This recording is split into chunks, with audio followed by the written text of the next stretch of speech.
Welcome to 8 Minute Crimes. These full uncut interviews are obviously longer than 8 minutes, but I wanted people to have access to the full interviews and interrogations along with the highlighted version because if you're like me, it's just interesting to watch. We will be putting out multiple videos every week where we break down various cases in just 8 minutes and give you the full interrogation and a condensed version for those that just don't have the time. So if this is your sort of thing, we would love to have you as a subscriber. Enough rambling, let's get into it.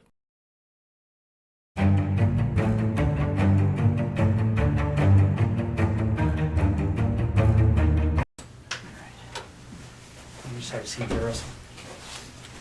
The guy I was speaking with whatever night that was Russ as well. Oh, yeah. And he took every number I had. Yeah, no, they were doing some pretty thorough interviews that night. Yeah, absolutely. I was All right. glad to see it.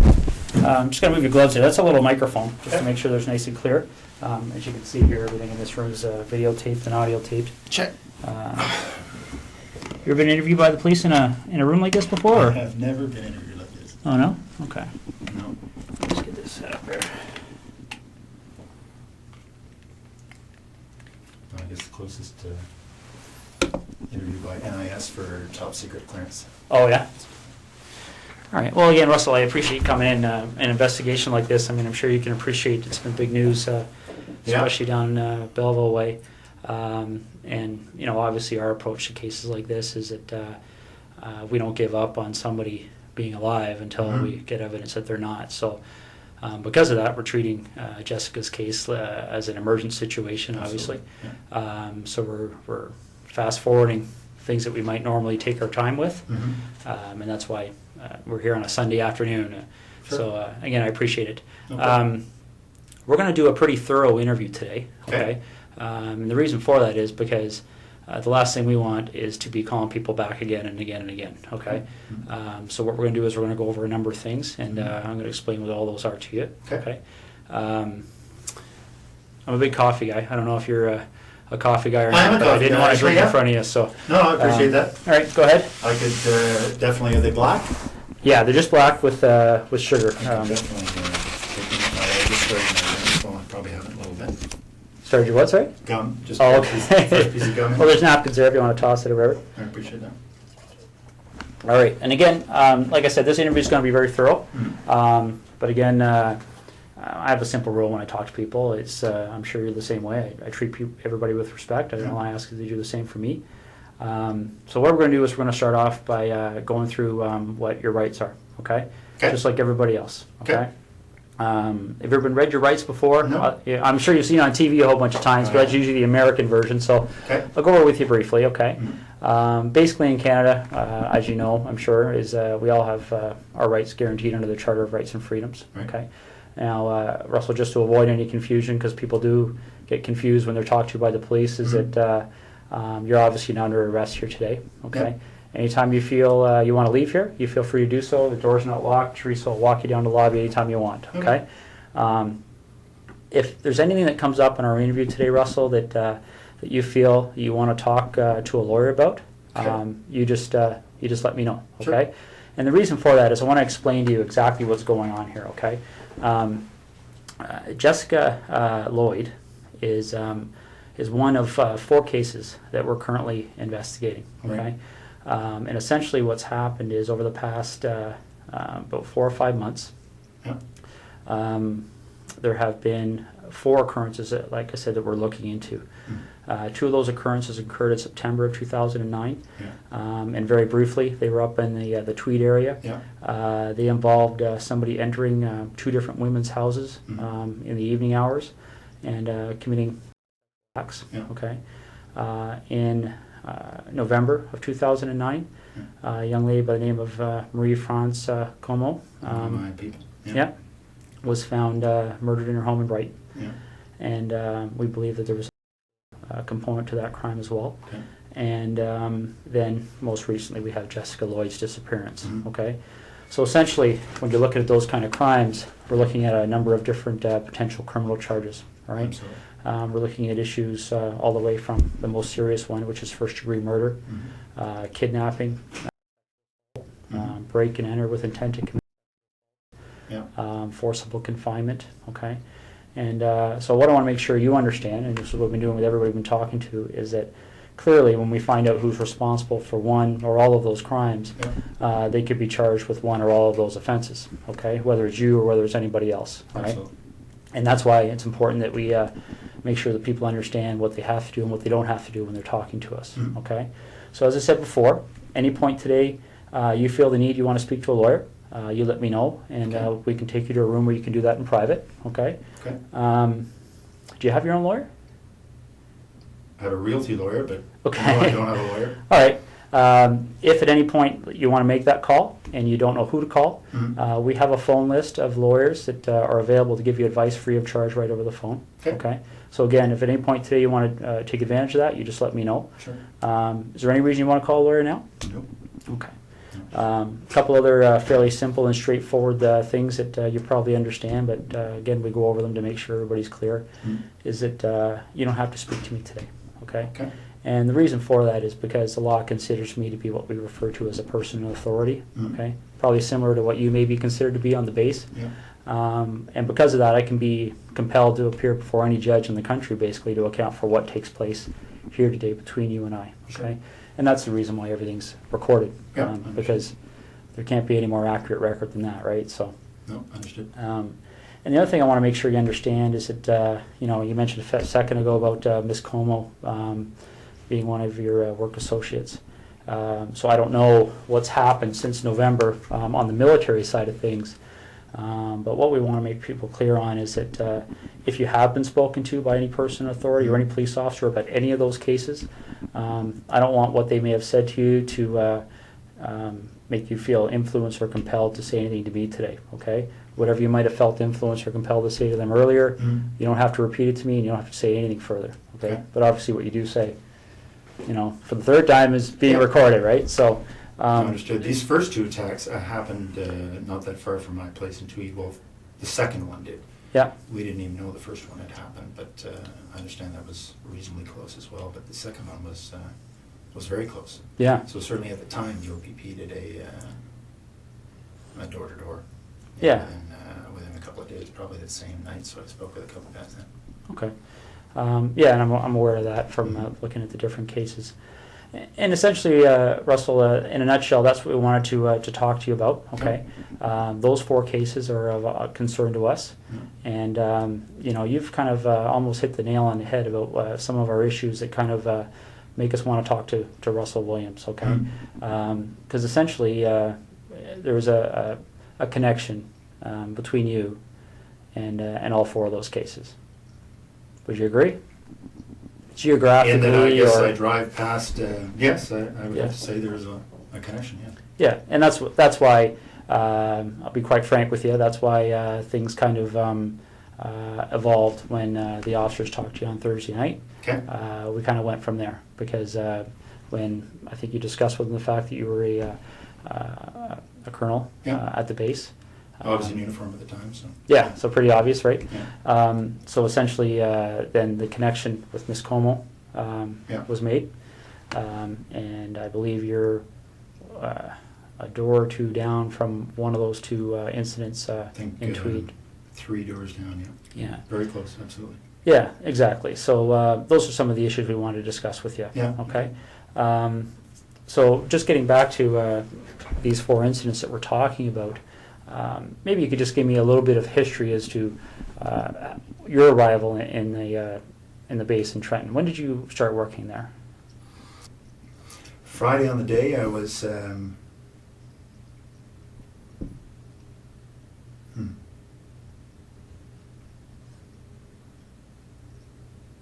Friday on the day I was at home most of the time. Most of the day I had a sort of a stomach flu. Okay. In Ottawa or Tweed? In Tweed. In Tweed? Okay. Yeah. So we backtrack then. So all day Friday, you're at home. Yeah. And then what time do you leave to go to the base to sleep there on the Friday night?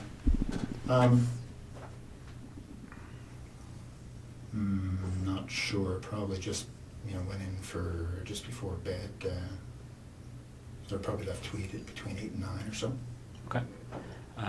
And you get to the base and spend the evening there and get up for the 5:30? Yeah. Okay. That's right. So we backtrack from there. When did you arrive at your home at the cottage? I don't want to get confused between your home in Ottawa and the home in Tweed. Understood. So, No, I had been in Tweed all week. Yeah. The week prior now. Yeah, I think that's the case. Was in Tweed all week. Flew Saturday.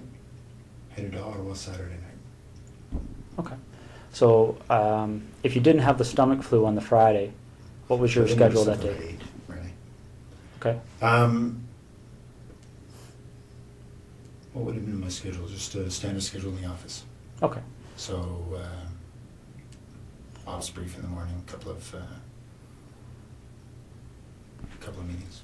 I can't remember what the specifics were going to be. Okay. So Thursday night you slept at Tweed, or you? Yep. All right. And what did you do Thursday during the day? Thursday during the day, I was at the base again.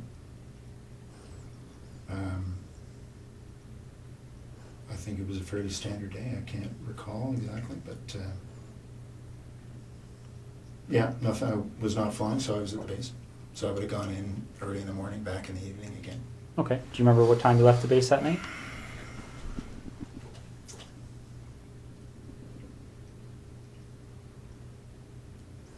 I don't remember anything peculiar, so I would say, I don't know, probably 7 to 9, somewhere in that range. Okay. And that's when you left. Left the base, yeah. And what It was a 45-minute transit. So 45 minutes home? Yeah. Okay. Okay. Now, I'm not going to walk you through November, but I'm going to take you to a date that's probably pretty fresh in your mind, the day that Marie-France coma. Do you remember how you found out? I do. Yeah, I was sent an email.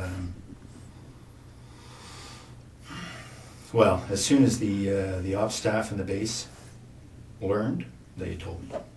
Okay. So I got an email. I can't remember if it was late at night, early in the morning. It was certainly, I saw it, I want to say first thing in the morning, because I had just come back from Ottawa. I was in Ottawa for a set of meetings on one of the days. I can't remember what day of the week we're talking about, but yeah, no, I mean, obviously when your people gets killed, it gets your attention. So Absolutely. yeah, I very much remember that coming in. And how did you know Marie-France coma? I'd only met her once. She was on a crew I was on just after I got to the base. Okay. So I can't even remember. I think it was a one-day trip. I did a number of trips in Canada, transporting our troops, sort of first leg out of Edmonton. We tend to hopscotch them across until they get into theatre. So anyway, I can't remember which trip it was, but we did a number of them out to Edmonton just to pick up the troops, bring them to Trenton, and then put a fresh crew on, and because we'd fly out and back in the same day, so pushing the edge of that, and fresh crew on, and they'd continue on after a couple-hour delay. Okay. Do you know roughly when that happened? Though we were on the same crew? The time you met her, the one time there, yeah. It was soon after I got to the base, so I don't remember exactly, but I would say in the first couple of months, so August, September. Okay. Yeah. Now, you got that email notifying you that something had happened. Yeah. Do you have any kind of a clear recollection as to how your schedule was going that week? Well, I can't remember what day that the message came in. Just a second.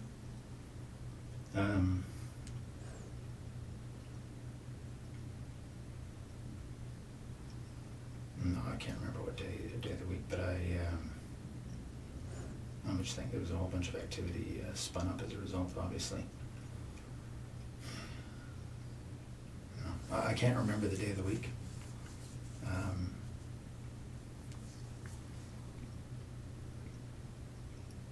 I'm just trying to think through the news reports I read. No, I'm sorry, I can't remember what day that was, but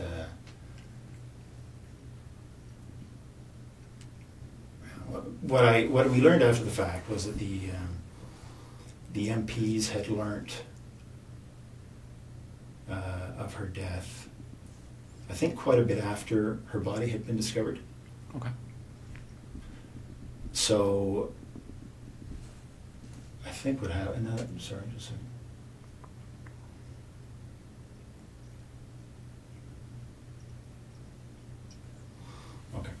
So I think, if I remember correctly, the MPs learned late that evening.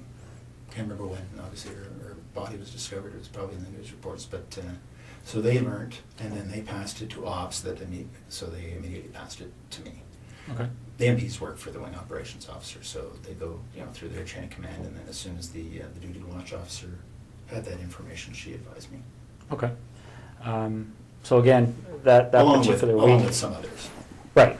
I'm sure it spread like wildfire. Yeah, absolutely. So that particular week, do you have any recollection? Well, for instance, when you got the email, Yeah. do you remember where you were? I was at home in Tweed. Okay. Yeah. Do you remember if that was a week that you were reasonably stable in Trenton, or had you flown? No, over? I had been in Ottawa. I had been in Ottawa earlier in the week for some meetings over in Gatineau for one of the, it's actually for the C-17 acquisition. I was project director when I was here in Ottawa for that, so just some follow-up stuff for that. Okay. So I had been here at some point in that week. Again, I can't remember how the days all fell together, but I seem to remember that I got this word shortly after having come back from Ottawa. It seems to me it was the same week. So if we were to do a similar investigation in your background, is there anything you can think of that anybody may have misinterpreted, or anything in your history that somebody might say Russell Williams Absolutely. did this? No. Okay. Be very boring. What's that? It'll be very boring. All right, because essentially that's what I'm looking at. Is it? You seem like a very intelligent person, and I think you can see how a surprise like that would certainly set off Absolutely. some alarm bells in There's our investigation, right? Okay. Yeah. So the next thing we need to cover off is, I'll just ask you this straight out. Given the types of crimes we're investigating, do you get much chance to watch television shows, CSI, things like that? I do watch, I prefer Law and Order, but I do watch CSI occasionally, yes. Okay. So you have an idea of, obviously, the forensic capabilities, things like that are out there. What would you be willing to give me today to help me move past you in this investigation? What do you need? Well, would you be willing to supply things like fingerprints, blood samples, Sure. things like that? Yeah. Okay. Footwear impressions? Yeah. Okay. All right. I think that's what we're gonna ask you to do. Okay. All right. Now we have a process we have to go through to do that. Okay. And for the blood sample, I don't take the blood sample. We have specially trained officers that are trained to do that. Okay. I'm going to step out and make sure they're still available. Can I assume you're going to be discreet? It's possible. Yeah. Because, this would have a very significant impact on the base if they thought you thought I did this. Well, bottom line, Russell, that's one of the reasons we're here on a Sunday afternoon. Okay. The military certainly be of great assistance to us, especially in relation to Miss Como's investigation. Mm-hmm. So that's certainly one of the things that went into our decision to give you a call at home today and see if we could deal with this today. Okay. So, okay.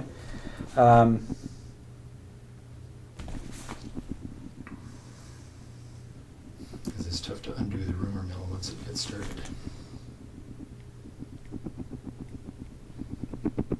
But I appreciate that.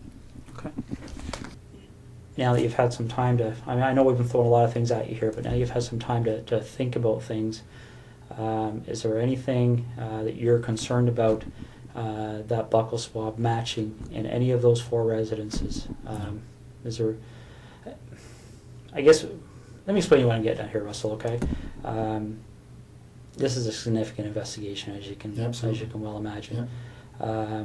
That DNA is going to be significant in our investigation, both quite possibly to help you, quite possibly to help us. Understood. I don't know yet. I don't know what the result is yet. Mm-hmm.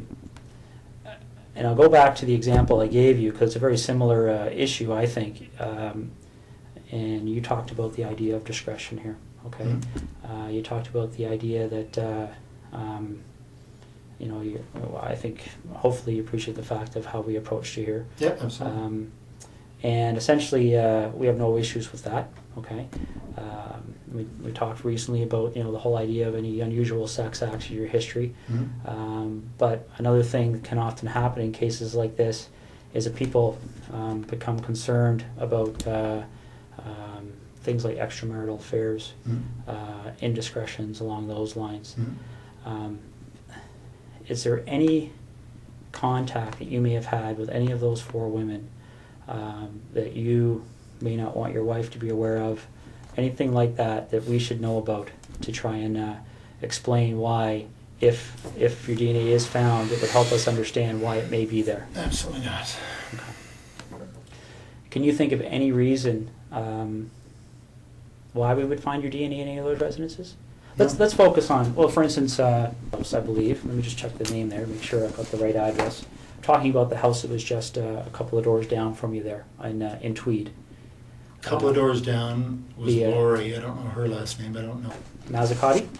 I don't even know what her last name is, but there's the woman down the road, 3 doors down. Her name is Lori. I don't know her last name. All right, let me just make sure we're on the same page here.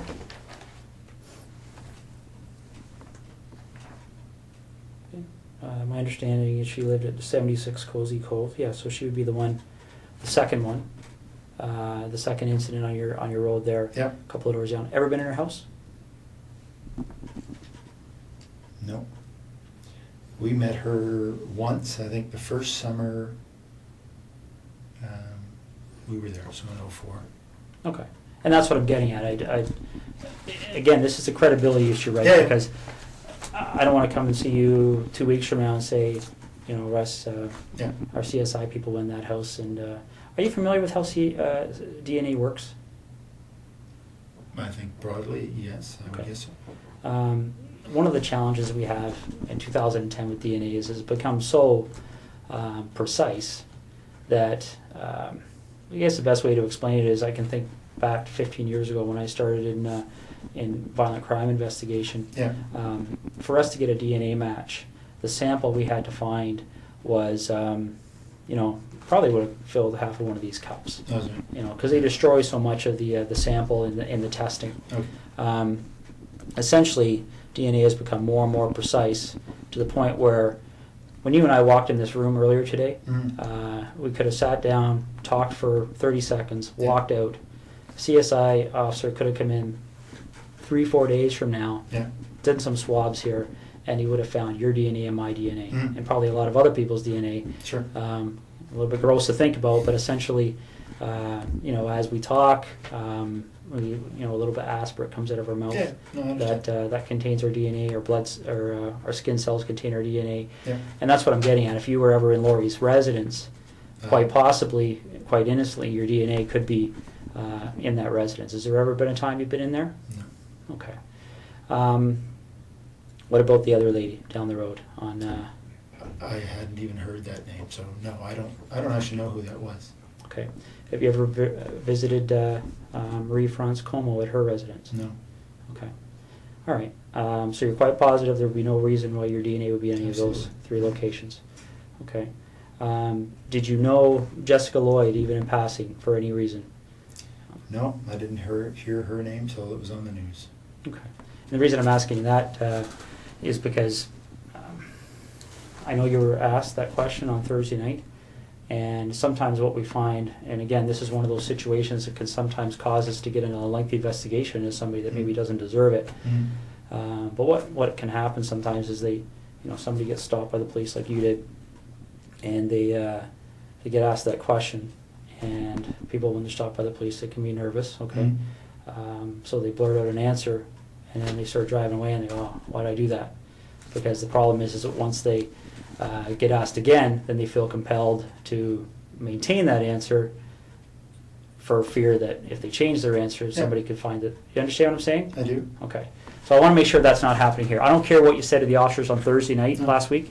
If there's any communication or contact between you and Jessica Lloyd, you've seen her picture, right, around town? Yeah, absolutely. Okay. Ever seen her before? I don't. No, I would say I have not. Okay. All right. All right. And you mentioned something about doing some renovations at your property in Tweed there.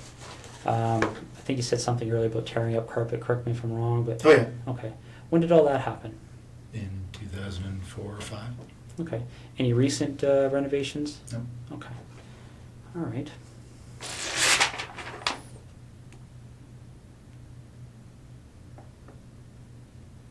Just want to make sure I'm covering all the bases here. Okay. What kind of tires do you have on your Pathfinder? I think they're Toyo. Okay. Do you know the brand name, or sorry, I the think that make? is I don't know. Sorry, the make is Toyo. Yeah. I don't know the model. Okay. Just see, I'll read this off to you, see if it rings a bell.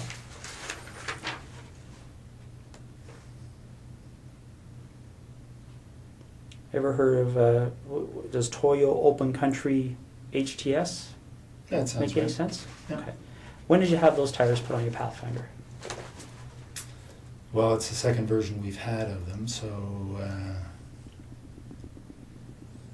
I think it might have been this past fall. They replaced other ones we'd had on the same. Okay. Well, Toyo, I can't say that they were the same, exactly the same model, but our dealership here in Ottawa says they're very popular for the Pathfinders. Okay. And they were good. They lasted a long time. All right. I've had to. I think you were talking about the whole idea of the MPs helping us with our investigation, stuff like this. You have the same system as we do at our headquarters with the swipe cards. Mhm.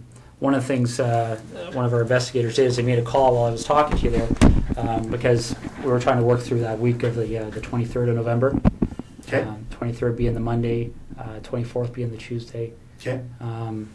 What they've told us is that, and I want to make sure I get this right, is that on the 23rd, your swipe card was being used at the base. Okay. Okay. On Tuesday 24th, there was no use of your swipe card. Okay. And then on the following days, the Wednesday, Thursday, Friday, there was what appeared to be average activity of your Okay. swipe card on the base. Does that make sense to you? It does. That says that I was in Ottawa on the Tuesday. Okay. Do you remember where in Ottawa you were? Yeah, I was in Gatineau with, as I said, meeting about the C-17. Okay. Now, again, I want to be fair to you here. We're going back 2 months. Yeah. Are you sure that would have been the day you were in Ottawa? Well, only because I wasn't at the base. Okay. So I can't remember, honestly, that that's the day I had the meeting in Ottawa, but if I wasn't at the base, it was because I was here. Okay.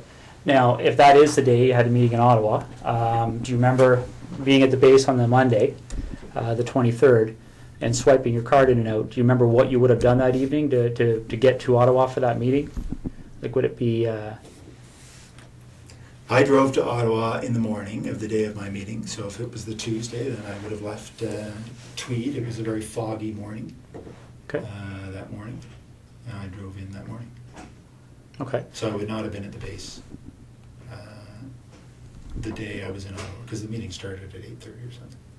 Okay. So you leave the base, you would have went home to your residence in Tweed, Yep. and then you left Tweed in the morning and drove up to your meeting in Ottawa. Yep. Okay. You leave the meeting in Ottawa is a daytime meeting, evening meeting, or do you remember? Yeah, it was a daytime meeting, finished, I don't know, mid-afternoon or so. Okay. We had lunch and then finished. I think my wife and I had dinner because she was here for work, and then I headed back. Okay. Well, these are the kind of things I'm trying to draw out here. That's helpful to us. Do you remember where you had dinner? Well, I don't remember exactly the restaurant, but it was in Westboro because that's where our house was being built at the time. So we had dinner, in a restaurant that we would expect to be able to frequent once the house was finished. Okay. Remember how you paid? One of us would have paid by MasterCard. Yeah. Okay. Are you sure about that, or? Pretty sure. That's normally how we Okay. pay for meals. All right. Can't remember if it was me or my wife that paid, but one of us. Okay. And do you remember which restaurant it was again? No. Okay. All right. And you see where I'm getting at, right? I mean, that can be very helpful for us because if we can track. Yeah. that issue, right? Yeah. We can put somebody paying for a meal at a location. Well, with a I was credit card. meeting with 15 people or so that day. So Okay. And what time did the meeting end? I would say between 3 and 4. Okay. And are you sure that that's the same day you went out with your wife? Well, I think so. Yeah, because she was here, and I think that was the day we went to this restaurant in Westboro. Yes. Okay. You finished dinner, and do you remember what you did that evening? I would have driven back to Tweed. Okay. And you would have... Now, again, I know we're talking 2 months ago here, but do you Yeah. remember specifically having dinner and then driving back to Tweed, or do you remember... are you just guessing here? No, I'm not really guessing. I mean, I believe that this night at this restaurant was following the meetings in Ottawa. Mm-hmm. And I, kissed my wife goodbye and headed back to Tweed to go to work the next day. Okay. All right. The tires that you have on your truck, right? The reason I asked you about that is there any time? I mean, you recall where you were stopped by the officers there? Yes. Okay. Did they explain to you what the significance Said of that that was her location? house. That was her house. Yeah. Okay. So you remember that location? Yep. Do you remember what the crossroad was, or? I don't think there was a crossroad. It's sort of just on the south end of 37. Okay. When you get stopped at that location, has there been a time in the recent 1 or 2 weeks that your vehicle has left that road for any reason whatsoever? Have you driven into a field with your vehicle at all? For any reason you can think of? No.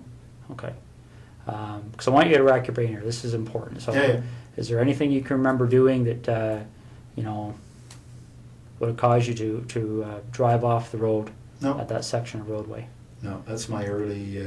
That's the early part of the highway, and just head north. It's about 30 minutes from there to.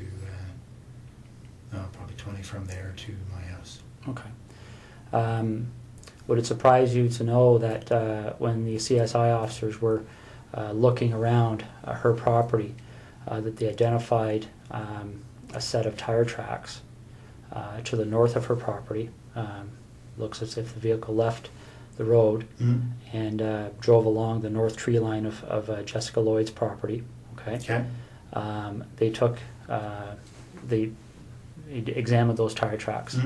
And they have contacts in the tire business. Obviously, tire tracks are a major source of evidence for us. Sure. Shortly after this investigation started, they identified those tires as the same tires on your Pathfinder. Really? Yeah. Okay. Okay. One of the other things that they do to try and identify the type of vehicle that may have left those tires, well, is they do two things. They talk to witnesses. Okay. There was a female police officer that actually drove by that location that evening and recalls seeing an SUV type vehicle in the field up to the north of Jessica Lloyd's house, consistent with a Pathfinder. Okay. Could maybe consistent with other things, but consistent with a Pathfinder. And they, what they also do to try and identify the type of the vehicle is they look at what they call the wheelbase width, okay? Because different vehicles, different makes, models have wheelbase width. So they can take those two sets of tire tracks, measure the distance between them, okay, and determine what the width is, Sure. and then they can enter that into a vehicle database, and it will spit out the types of vehicles, okay? Your Pathfinder's wheelbase width is very, very close to the width of the tires that were left in that field, okay? Do you have any recollection at all of being off that road? I was not off the road, no. Okay. All right. Russell, is there anything you can think of? Let's go talk about Marie France Como for a minute, okay?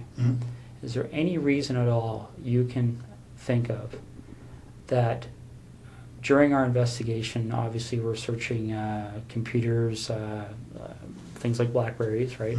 Electronic devices, looking through houses for things that are in handwriting, written notes, diaries, things like that. Now, I'm not at liberty to tell you what the content was, but is there any reason at all you can think of why Marie France Como would have specifically referenced you in some of her writings? Not at all. No? No, absolutely not. Okay. Is there anything that she ever said to you that led you to believe that there might be something more than a passing interest with her towards you? Not at all. No, we spent, one flight together talking. I'd go back occasionally and talk. No, if that's the case, that's very surprising. Okay. All right. You have any questions for me right now? No. Okay. I'm just going to step out and see how things are going, okay? Okay. I mean, it is a Sunday, but there's probably 60, 70 people working on this file, so there's a lot of things happening. Sure. So let me go out and see what's happening, and then I'll come back in and we'll hopefully continue, okay? Okay. I told you when I came in here that I'm going to treat you with respect, and I've asked you to do the same for me. We talked about the whole idea of how we've approached you here, okay? The trying to be as discreet as possible, okay? But the problem is, Russell, is every time I walk out of this room, there's another issue that comes up, okay? And it's not issues that point away from you, it's issues that point at you, okay? And I want you to see what I mean, all right? This is the footwear impression of the person who approached the rear of Jessica Lloyd's house on the evening of the 28th and 29th of January. Yeah. Okay? All right? Now, I want you to keep in mind that this is slightly smaller, okay, in scale. Okay? Okay. All right? That's not to scale. The footwear is actually bigger. Okay. If you look here on the ruler, you'll see that 1 inch is just slightly smaller than an actual inch. Okay. Okay? But this is the way it prints off on the computer. Yeah. I'm going to move this over so you can see what I mean, all right? Because essentially when you're dealing with footwear impressions, we have a gentleman on the OPP who's basically world-renowned. His name is John Norman. And essentially with footwear impressions, you're in a situation where you're pretty much in the area of fingerprints, okay? And essentially what we're talking about here is, especially when you start adding in other pieces of information that support an investigative position, Yeah. okay? This is a photocopy of the boot that you took off your foot Yeah. just a little while ago, okay? Now, I'm not an expert in footwear impressions, so I rely on the experts. Footwear impressions are very much like fingerprint comparisons, okay?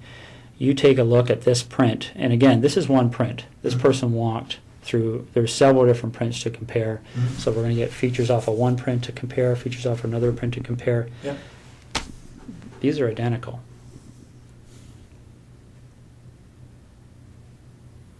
Okay. Your vehicle drove up the side of Jessica Lloyd's house. Your boots walked to the back of Jessica Lloyd's house on the evening of the 28th and 29th of January. Okay. You want discretion. We need to have some honesty, okay? Because this is getting out of control really fast, Russell. Okay, really, really fast.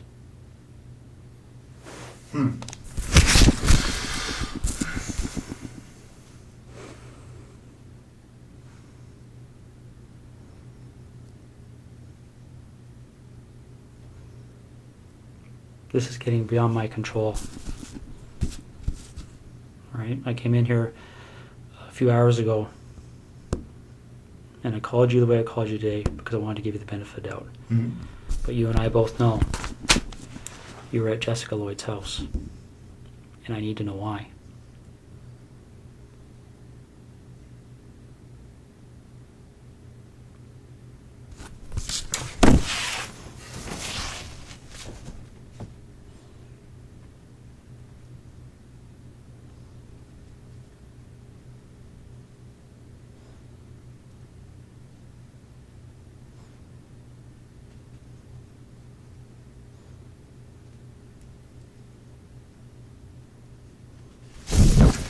I don't know what to say. It's Well, you need to explain it because this is the other problem we're having, Russell, okay? Again, these decisions are made by me. Right now, there's a search warrant being executed. at your residence in Ottawa. Okay? So your wife now knows what's going on. There's a search warrant being executed at your residence in Tweed, and your vehicle's been seized. Okay? You and I both know they're going to find evidence that links you to these situations. Okay? You and I both know that the unknown offender male DNA on Marie France Comeau's body is going to be matched to you, quite possibly before the evening's over. Okay? This is a major investigation. The Center of Forensic Science is on call 24 hours a day helping us with this. Mm-hmm.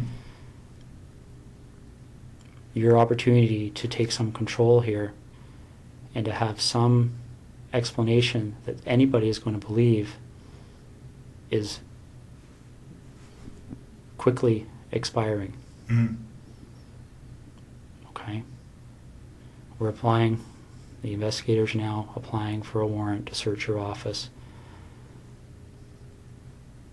Right, these aren't decisions that we can say yes or no to. This is the practical steps in an investigation like this. And Russell,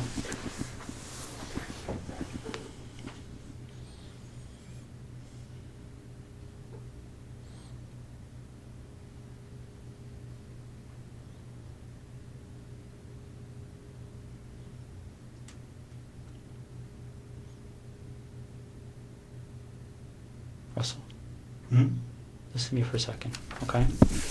When that evidence comes in, when that DNA match, when that phone rings and somebody knocks on this door, Mm-hmm. your credibility is gone, okay? Because this is how credibility works, all right? And I know you're an intelligent person and you probably don't need to hear this explanation, but I also know your mind's racing right now, okay? Because I've sat across a lot of people in your position over the years, Mm-hmm. okay? The bottom line is that as soon as we get that piece of evidence that solidifies it, Mm-hmm. DNA, okay? As soon as the expert in footwear impressions, the expert in tire impressions, calls and says, yes, I've examined those and they're a match, Mm-hmm. it's all over. Because as soon as that happens, where's your credibility? Where's your believability? You're just another, and again, don't take this wrong, okay? But you can see if you step outside this room in your mind and imagine how people are going to view you, okay?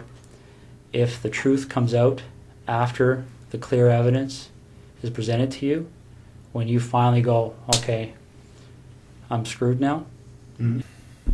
what are we going to do?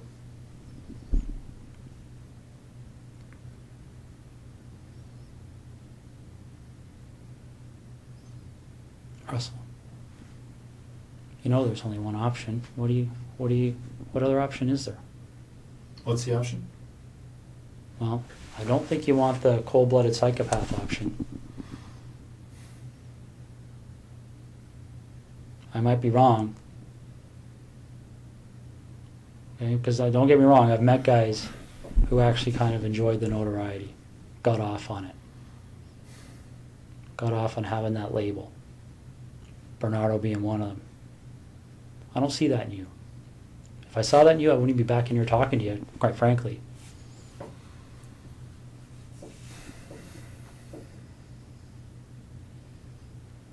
But maybe I'm wrong. Maybe you got me fooled. I don't know.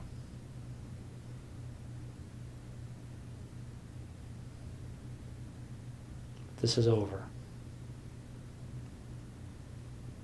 And it can have a bad ending where Jessica's parents continue to wonder where her daughter's lying.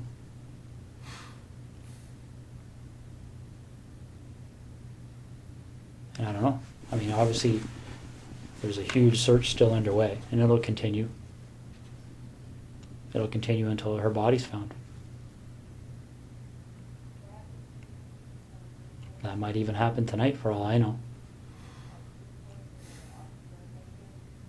Once that happens, then I don't know what other cards you would have to play.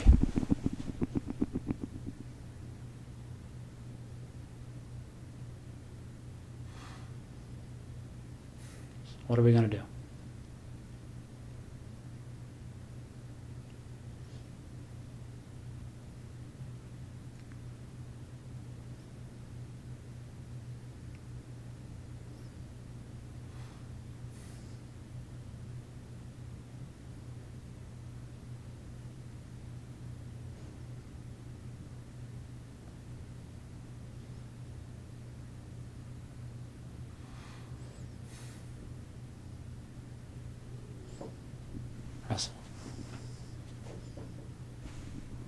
What are we going to do?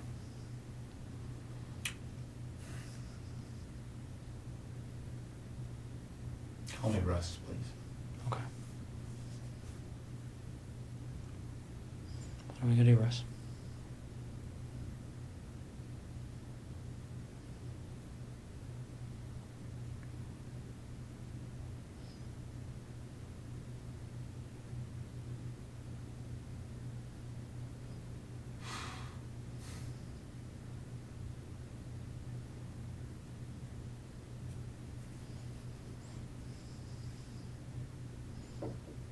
Is Jessica somewhere we can find her easily? Like, is this something where I can make a call and tell somebody to go to a location and they're going to find her, or is this something where we have to go and take a walk?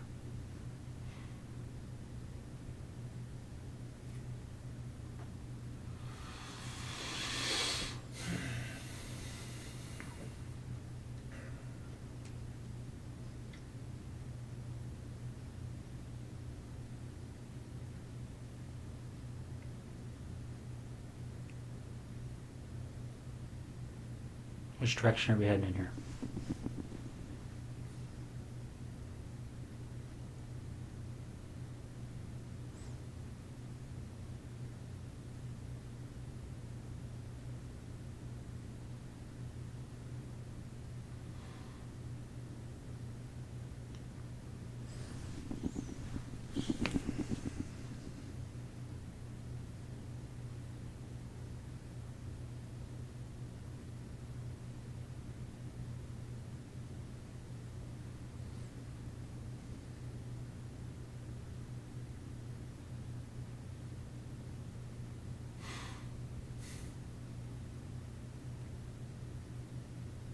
Russ, maybe this would help. Can you tell me what the issue is you're struggling with?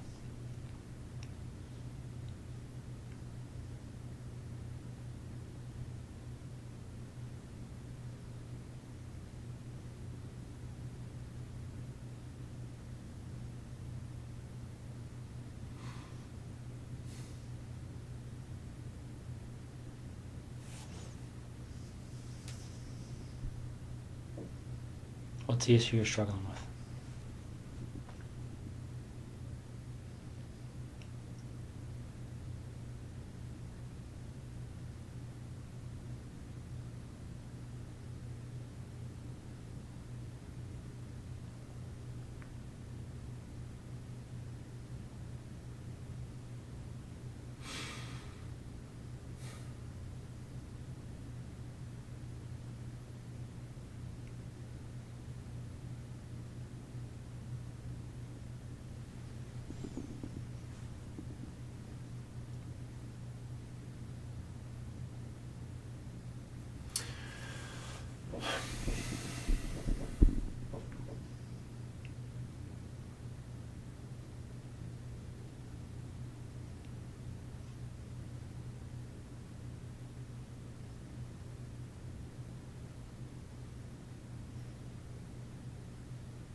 It's hard to believe this is happening. Why is that?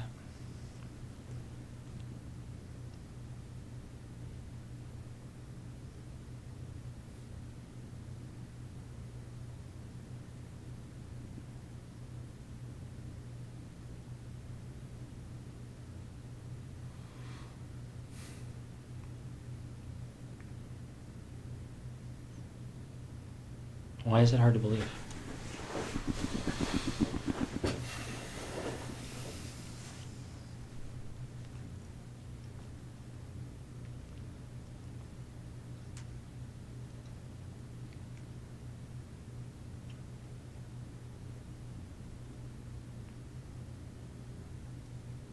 It's just hard to believe.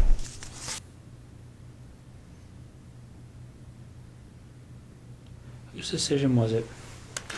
And we're going to find out the answer to this anyway. But whose decision was it to issue the directive to the base personnel that nobody had to speak to the police and to seek legal counsel before they were questioned? It's my I under- don't think that was. my understanding that direction came from somebody that reports to you. What do you think they're going to say, Well, Russ? no. What do you think they're going to say? All right, and let's step back for a second here, okay?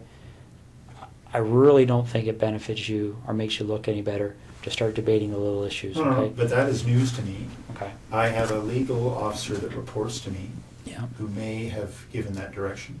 Okay. But that's the first time I've heard it. If that's true, Okay. that's the first time I've heard that. All right, and that may be the case, but how does it look? Right? We're not even dealing with something that's really even evidence because it's not needed. I mean, when No, you no, have, but when you that- have DNA and all this other stuff, that's not even What really was the an issue. direction? I don't recall, but it was something along the lines of telling the people on the base that they weren't required legally to speak with police and they should seek legal counsel before they decide to speak. But Okay. Well, if that was actually said, it would not have been to the base at large. It may have been to the individual, the boyfriend who is the suspect. okay, That- my understanding it went out to all personnel. No, absolutely. Maybe no, only under your command. I don't know. It didn't. Okay, okay, that's I fine. did never see it. That's fine. Now let's get back to the issue. What's that? So you talk about perception. My only two immediate concerns from a perception perspective are what my wife must be going through right now Yeah. and the impact this is going to have on the Canadian Forces. Where do we go?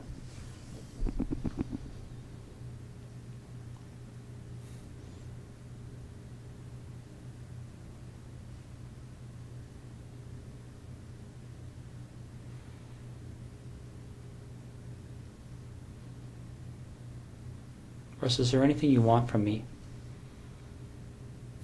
Is there anything you want me to explain? Is there something missing that you're struggling with that I can shed some light on for you?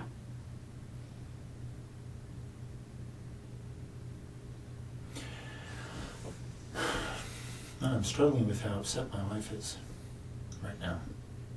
Russ, what are you looking for?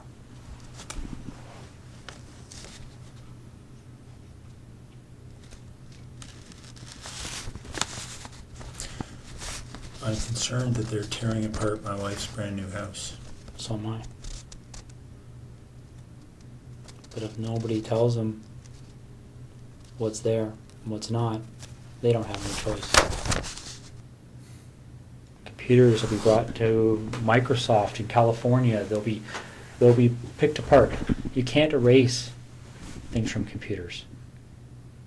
It doesn't happen. I'm sure you've seen that. I'm sure that's pretty common knowledge these days. It just doesn't happen. They sell programs that to try and help people clean their computers of stuff, and our guys are pulling that stuff out all the time. The FBI is pulling that stuff out all the time.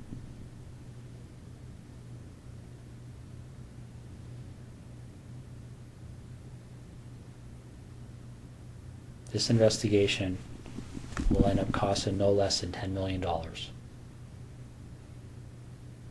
Easy. And they will say no to nothing. Any request this major case manager makes on this case, they've already been told it's approved. Don't even bother asking.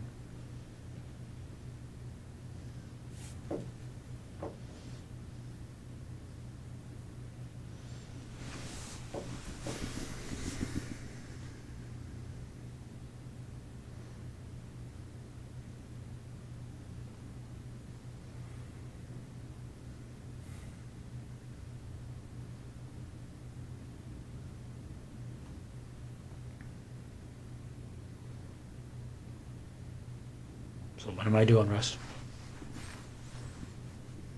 I put my best foot forward here for you, bud.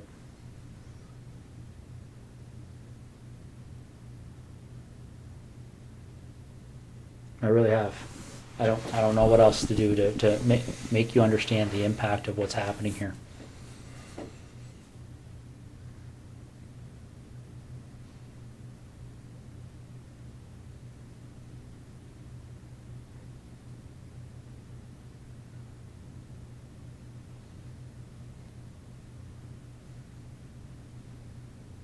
Did we talk?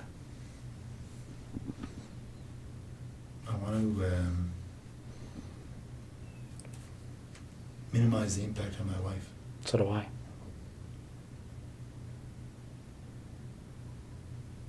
So how do we do that? Well, we start by telling the truth.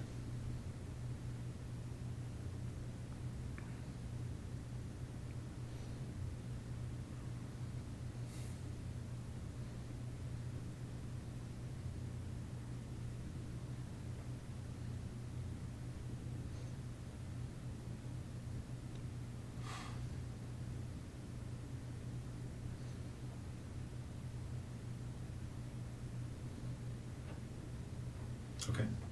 Okay. So where is she?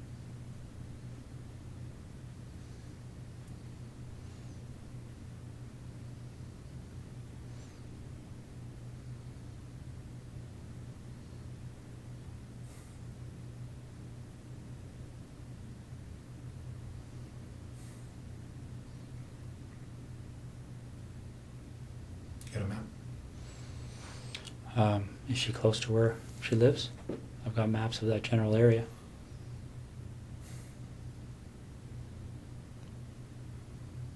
Which town is she near? Why don't we start there?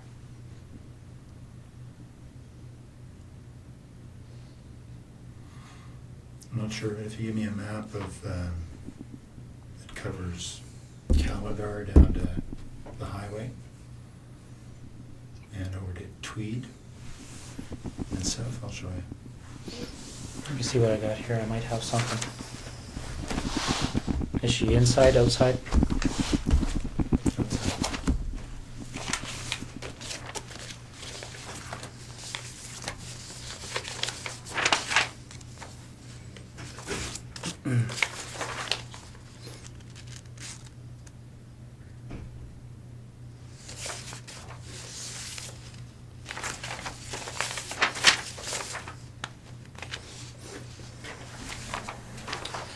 Probably the biggest area I have there, Russ.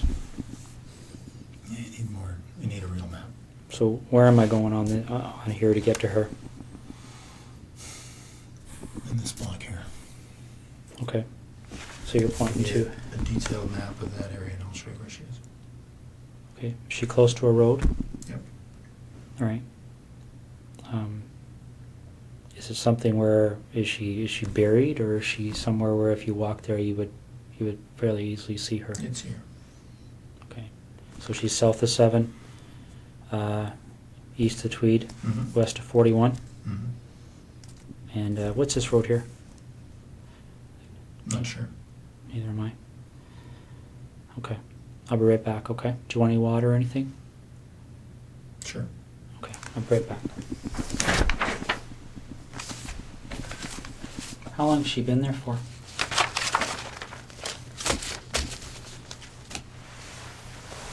A little over a week.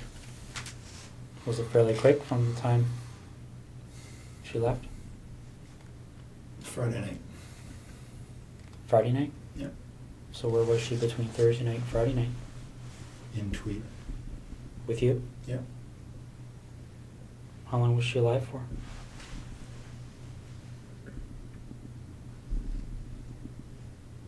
Almost 24 hours, not quite. Okay. Russ? You're doing the right thing here. Okay. Well, again, my interest is in making my wife's life a little easier. And Okay. with her family as well. Well, we share that But interest. there's no, your time in Ottawa is wasted, really. I'll tell you where the membership cards are. Where are they? They're in the house there, but In Ottawa? yeah. Whereabouts? Some in the camera bag, which they would have found in my office. Mm-hmm. And when you walk into the office on the left side, there's a desk of drawers, set Okay. of drawers, like a filing cabinet, wooden, IKEA. In one of the top 2 drawers, and there's a plastic divider, Yeah. and there's inside there are 2 memory cards. Okay. which are blank, but I'm sure they can be And whose images are on those cards? well, I've erased them, but I expect you'll be able to draw images of Jessica and I. What about Marie?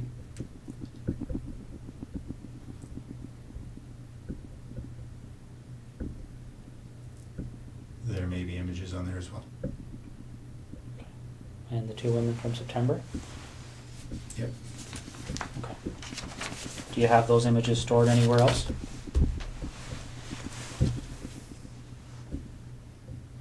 Yeah, there are 2 hard drives in the house in Ottawa. I can draw you a little picture if you like. Sure. Do you want to do that now while I'm Sure. getting them out? Okay.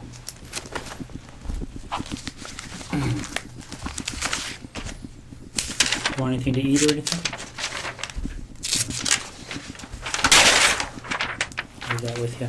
Okay. Sure.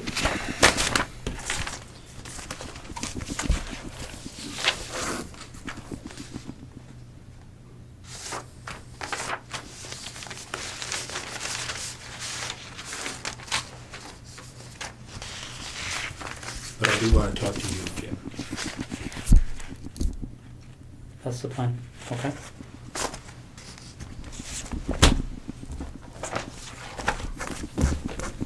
I'll be right back.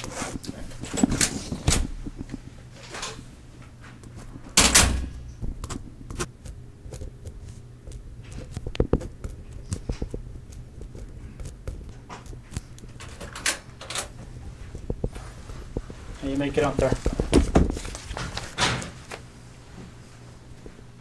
Thank you. You're making up.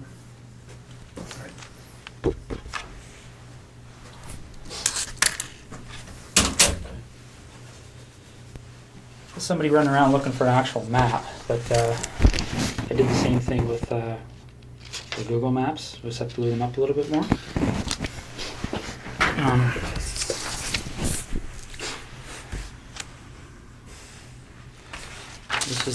This is the biggest of the area. Well, this might have better parameters for you. Here's Tweed.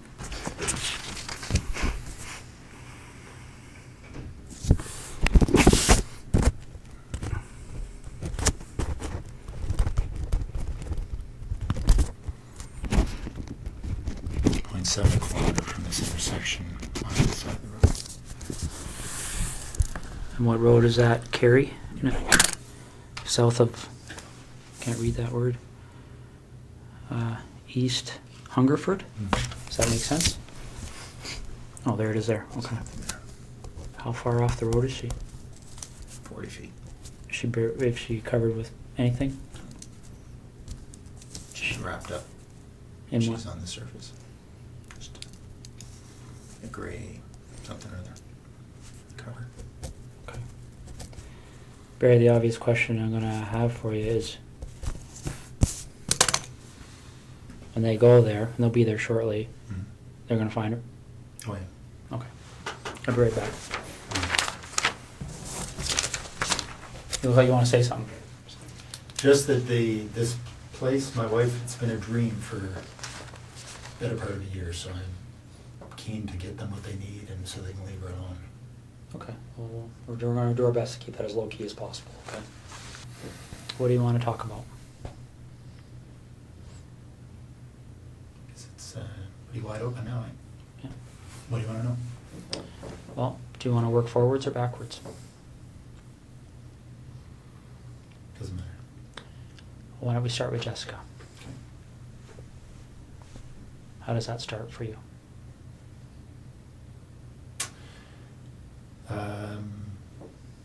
I saw her in her house on her treadmill. Wednesday night, I guess. Then I noticed she wasn't there Thursday. So I got into the house to look around.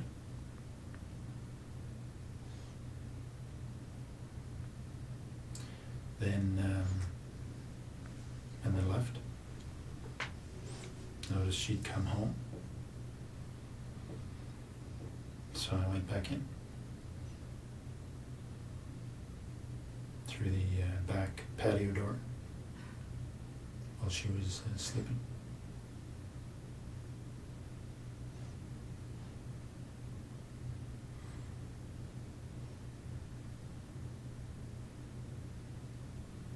Okay. So I woke her up.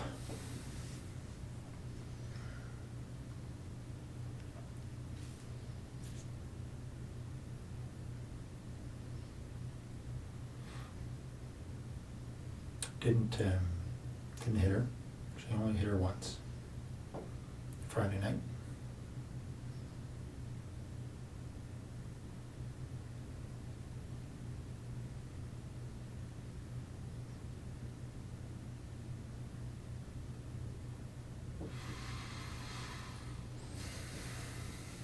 Okay.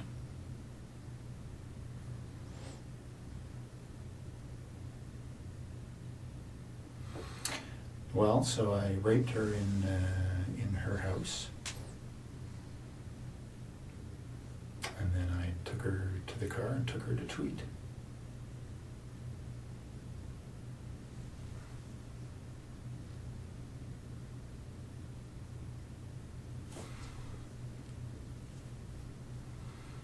And spent the day in Tweed.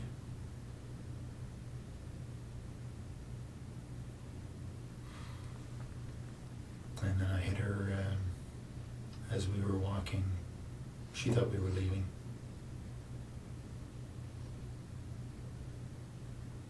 Hit her on the back of the head.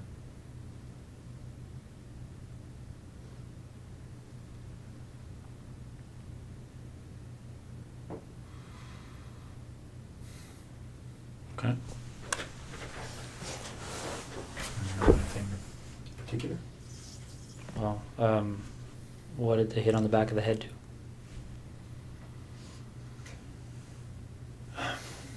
Well, I was surprised that her skull gave way.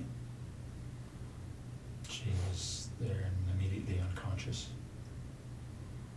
I strangled her. Okay. What did you hit her with? Flashlight. Okay. In the house or outside the house? In the house. Yeah, they'll find signs of that. Where in the house did this happen? In the main portion, just in front of the fireplace. What do you mean they'll find signs of it? Oh, there was quite a bit of blood. I hadn't expected. I'd expected to knock her out. But obviously generated a lot of blood. What did she bleed onto? The floor. It's just tile floor. Okay. Did you clean it up or did you? I wiped it up.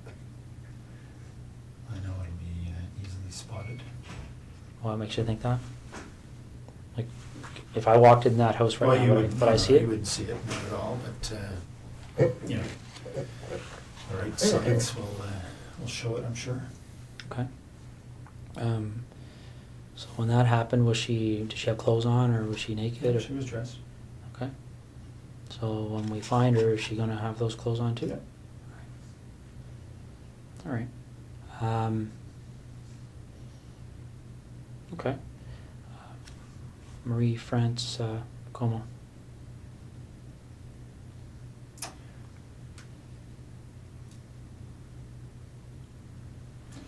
There was an open window in the basement of her house when she was away.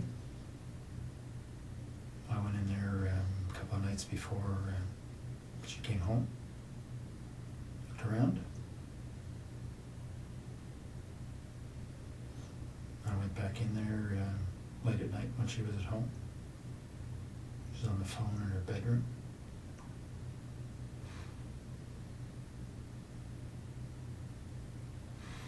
She actually discovered me in the basement. She was trying to get her cat to come upstairs, and the cat was in the basement, had seen me and was fixated on me in the corner. she couldn't get the cat up, so she came downstairs to try and get the cat, and I'm not more sure why she came over to me. I guess the cat was staring at me, and she was wondering what the cat was staring at. The lights were on.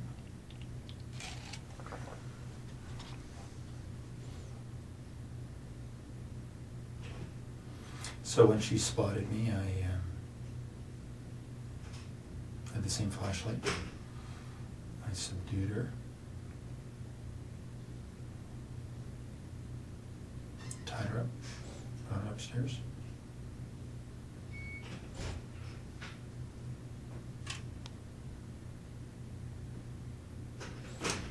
And strangled her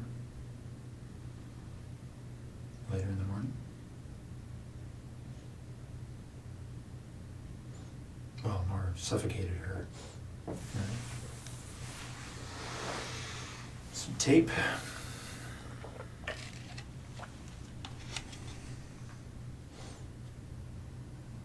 Left her there.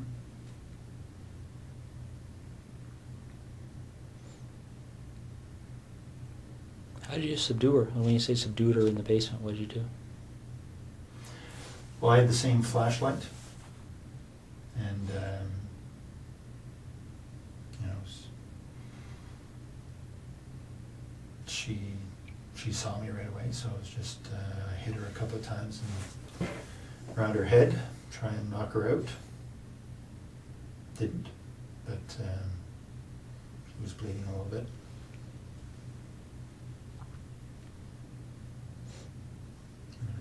Eventually, after a struggle, subdued her.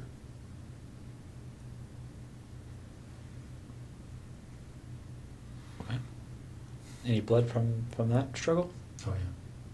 No, not a whole bunch, but a flashlight did break her skin a couple of times. Okay. What area of the basement did that take place in? I was hiding behind the furnace, so she spotted me right there. Okay. Did she recognize you? No, I had stuff on my face. Okay.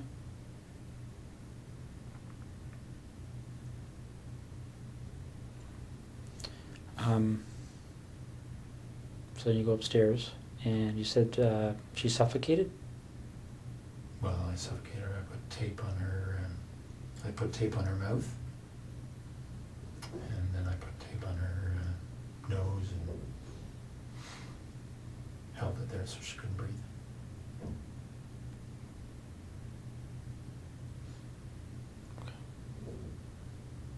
What kind of tape was it? Duct tape. What happened to it? Well, I took it with me, and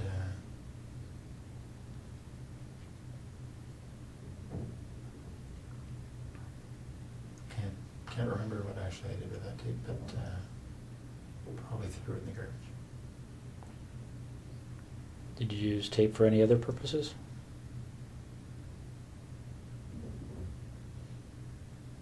No. Okay. Did she ever recognize you through this whole episode? No. What did you say you had on your face?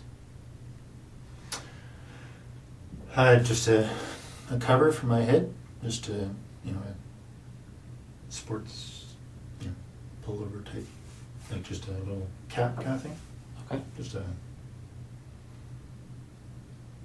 think, lycra or something. And just a headband over my nose and mouth, so it covered most everything but my eyes. Okay. Now this flashlight, where is that now? And tweed. In the house? Yep. What kind of flashlight is it? It's a red 3 double D. I'm not sure what brand it is, but it's a metal, one of these aluminum. It's like a big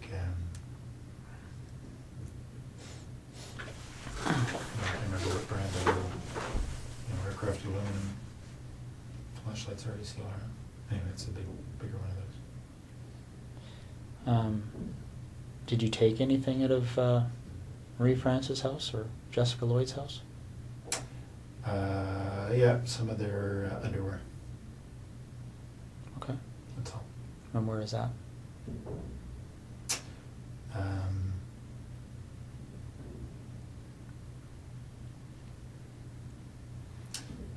It's in some boxes in the basement here in Ottawa, in that rec room. So we just moved in, so there are boxes everywhere. So on the same side as the furnace room, sort of in the back against the wall. Okay. What do the other boxes look like?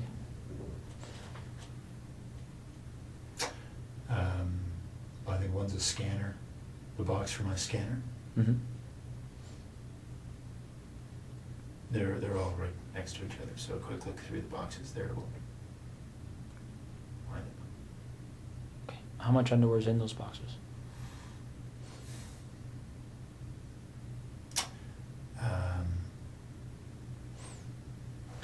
Probably 60 pieces or so total. All women's? Yeah, 60 pieces of theirs. Of whose? Of Jessica's and Marie-France. So you took 60 pieces from between the two of them? Yeah, Okay. I think so. All right. And they're in a, like when you talk about a scanner, is it a computer scanner box? My computer scanner is up in the office and its box is down in the basement, so Okay. it's inside that box. Does any of the underwear in those boxes belong to anyone other than Marie France or Jessica?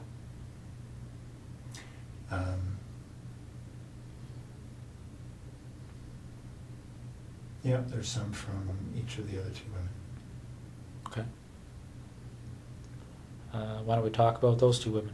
Mhm. So the first one happened on the 16th, and I don't know why I can't recall their names, but the lady that was lived closer to you. No, Lori was closer to me. Okay. So the first one, Mhm. I had just spotted her from our boat, actually. I got into the house while she was asleep, noticed that she was alone.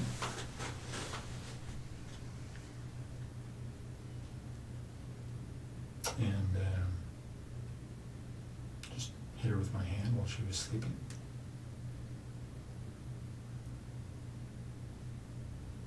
Subdued her. Mostly just my weight on top of her.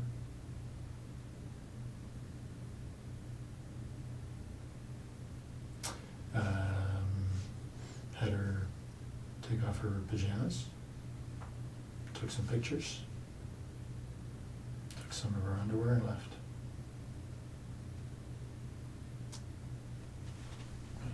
And the other woman? Same kind of deal. Went in through the back of the house.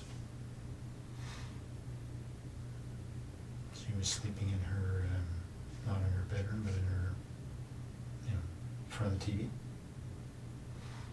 Very much the same story.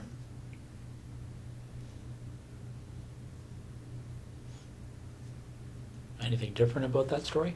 I mean, pretty much the same story and exactly the same story are two different things, right? Yeah, no, not much different at all. I did have the flashlight that time. I hit her with a flashlight. And thinking it would knock her out. Did. So, and I subdued her with my weight.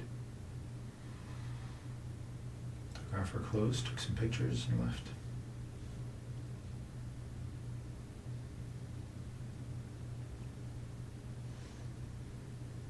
Why do you think these things happen?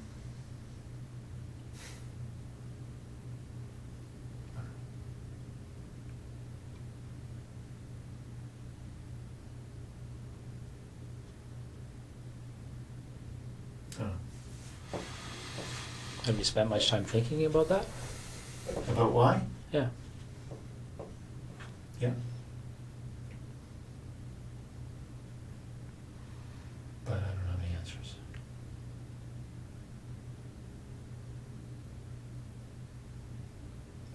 sure the answers don't matter. Well, let me ask you this: did you like or dislike these women? I didn't know any of them. Okay. I had met Marie France that one time in our airplane. Okay. No, I guess when you're going through these things, are you?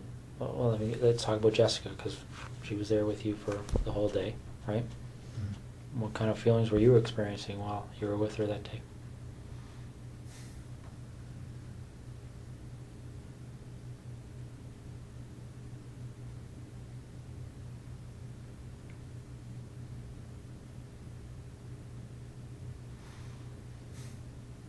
Oh, she was a very nice girl.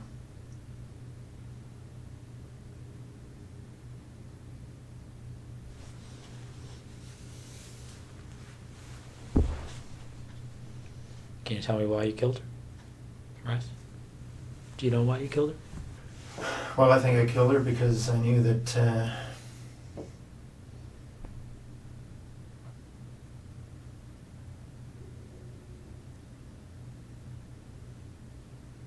her story would be recognized.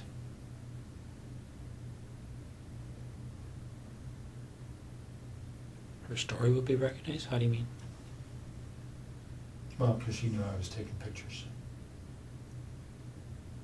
Mm-hmm.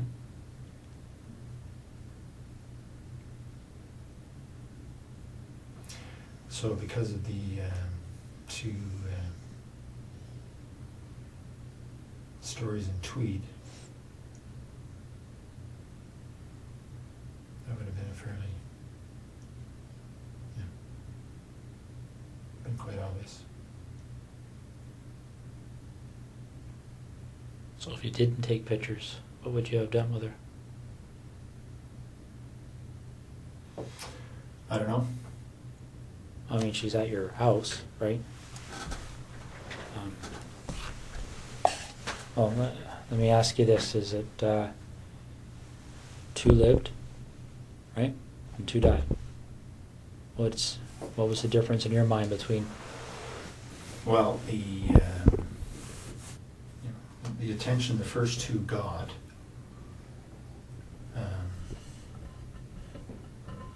was very much focused on, obviously, or for obvious reasons, the pictures I took.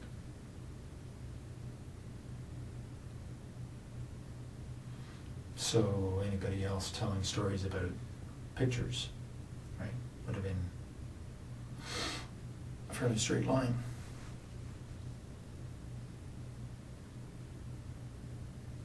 Okay, but when this thing happened with Marie France, did you believe that you were already a suspect for what happened in Tweed?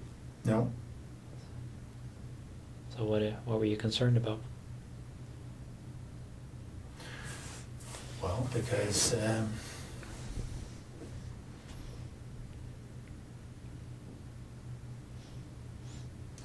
was pretty sure that she was serving military, right? Mm-hmm. It would have been difficult for investigators to ignore that connection. Okay. Yeah, makes sense.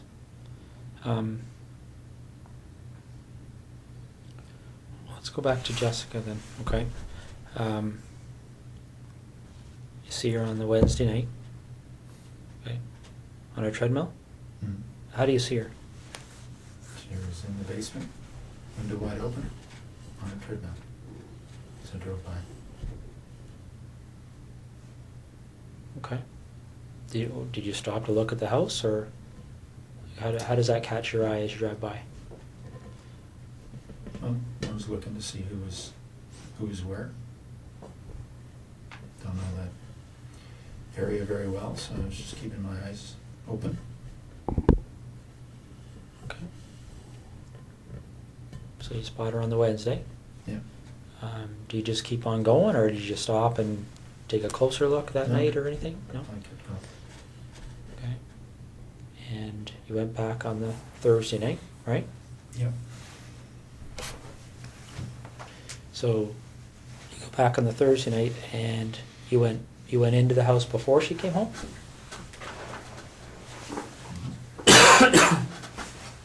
Yeah, she was out. Okay. Done with those.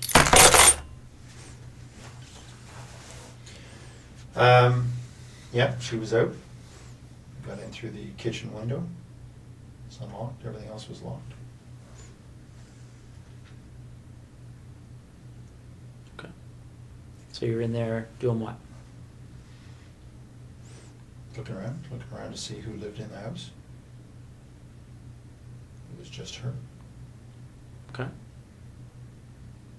And then what do you do?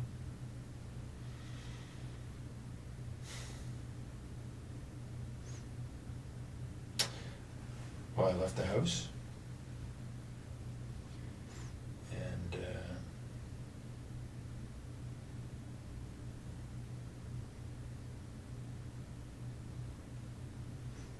she came home. I hadn't been out of the house very long. So I watched for a little bit to see if she was alone.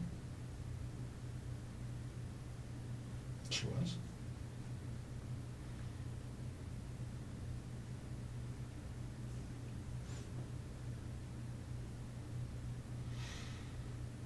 And I went in when she went back to sleep. When she went to sleep. Okay. So you go in, she's sleeping, and what do you do? Well, I snuck up to the side of her bed, expecting to try to knock her out. She woke up, but she did as I said, so I didn't hit her. What did you say? Said, lie down on your tummy. Okay. She did. I tied her up. What'd you tie her up with? Some rope I brought. So she's on her stomach. How are you tying her up? Just tying her hands behind her back. Okay. She got clothes on at that point? Mm-hmm. What kind of clothes? Sweats. All right. You tie her hands behind her back, and then what happens? I took her clothes off.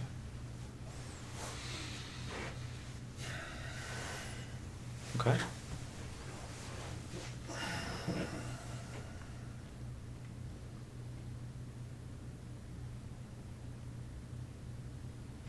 And then what happened?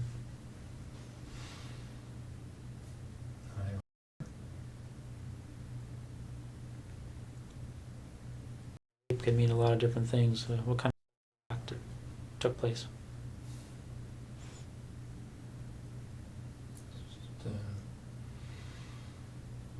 Vaginal and oral. Okay. Oral. Who was performing the oral?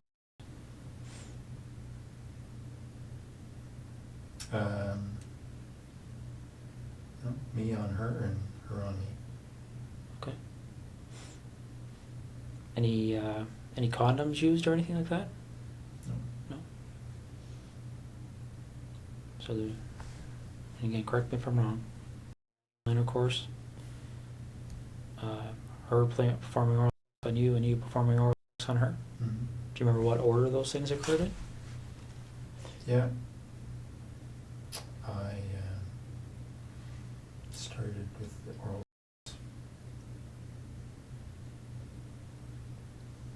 Then I made her. And then later on I made her perform oral on me. Okay. Any kind of conversation happening when this is going on? Yeah, a little bit. What was being said? Well, I threatened her before she before I had her perform oral. What did you say? Well, I put a zip tie around her neck. I said that I would pull it if I didn't like what she would do. Okay. So she did what you told her to do? Mm-hmm. Any issues there? Any reason to pull it? No. So, do you remember if you ejaculated at that point? Or at any point? Not at that point, but later on. Okay. So, the oral finishes, and then what happens next?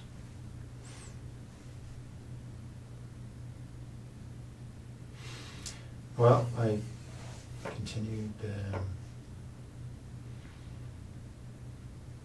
her, and I had her put on some of her underwear.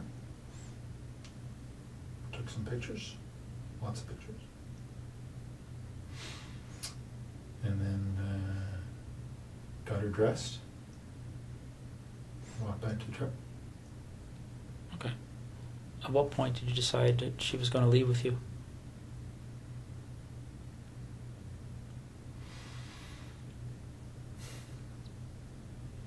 I'm not sure. That wasn't necessarily always the plan. But at some point, I was there for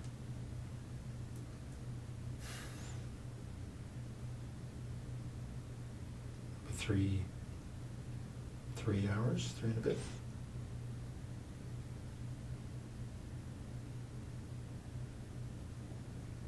Okay.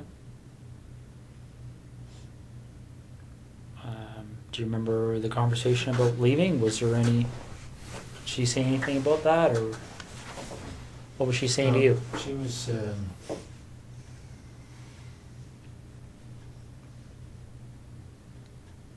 certainly cooperative. Okay.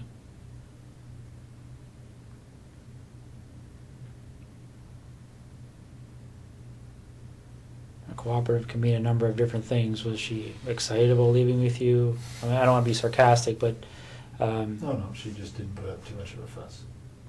did she try and negotiate with you at all, or No. what did she say? Well, I told her that I would let her go later on. Okay. So when you take her out of your house, is she still bound, or Yep, how is that done? just hands behind her back. Okay. What about her feet? Anything there? No, she was walking freely. Okay. Barefoot, or No, she had those brown suede shoes on that had been reported. okay. So where does she sit in your truck when you get to the truck? Front seat, passenger side. Okay. And where do you go? Straight to Tweed. Straight to your house in Tweed, or straight Yeah. to just the town? Straight to the house. No stops anywhere? No. Okay. What time, do you remember what time you arrived there?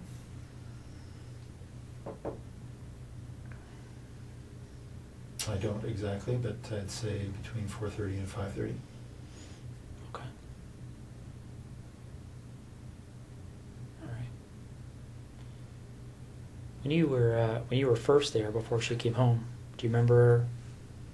Did anybody come to the door at all when you were in the house? Okay. No, I think somebody had come home. Somebody had come to the house just before she did, because I thought it was her, but then they left. I was outside at the time. Did you see who that person was, or what kind of vehicle they were in, or No. anything? No. Saw the lights. I assumed it was her, and then all of a sudden they left. So I don't know what happened. Okay. Where were you when that first vehicle pulled up? In the back here. Okay. So you didn't have a view of the vehicle, you could just tell that there was a vehicle there, is that fair? Lights. Okay. So you get home, what, 4:35 you say? Hmm. Okay. And then what happens?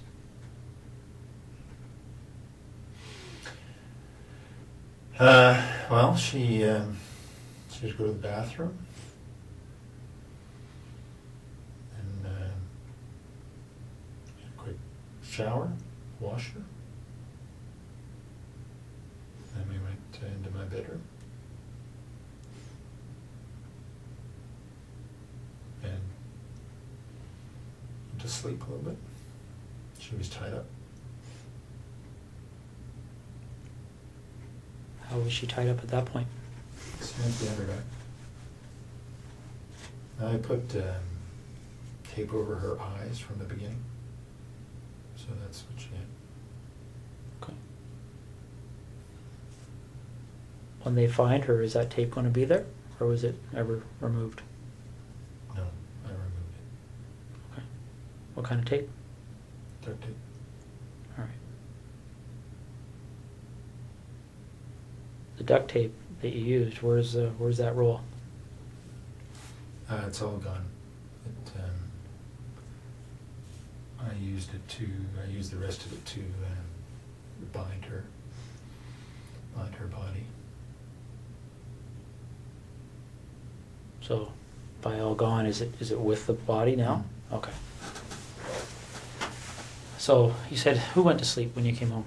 You had a shower, or she had a shower? Well, we both got in. I washed her off after she'd been to the bathroom. We both went to sleep. But she was tied up and I tied the rope. So I could fall asleep a little bit and she could move without waking me up. Okay, I'm trying to picture how that would be. So the rope's tied to what on her? Just tied her hands behind her back. Okay. And then the rope just wrapped around me a couple of times, so there was no slack. okay. Do you remember how long you slept for? Not long, maybe a couple hours. Do you know if she slept? I don't know. Okay. So you wake up and And it wasn't, we were up and down. So it wasn't 2 hours straight, it was 2 hours in bed, but there wasn't much sleep, just lying there probably. so you get up from that, and what happens next?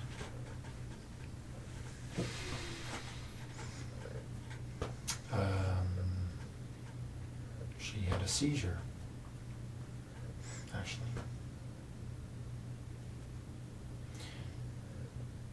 She felt it coming on, and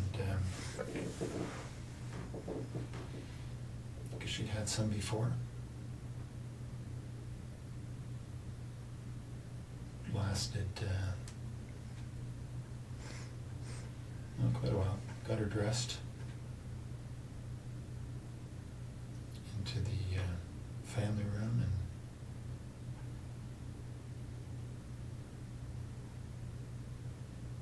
and anyway, she recovered. She got obviously stress, but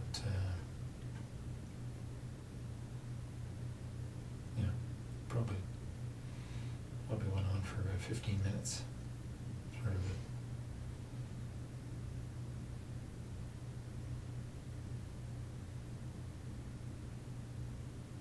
So, Yeah. how do you know she had them before? She told me. Did she tell you why she gets them? Well, she suggested it was stress. Yeah, so she felt herself start to tense up and said she thought she was going to have a seizure.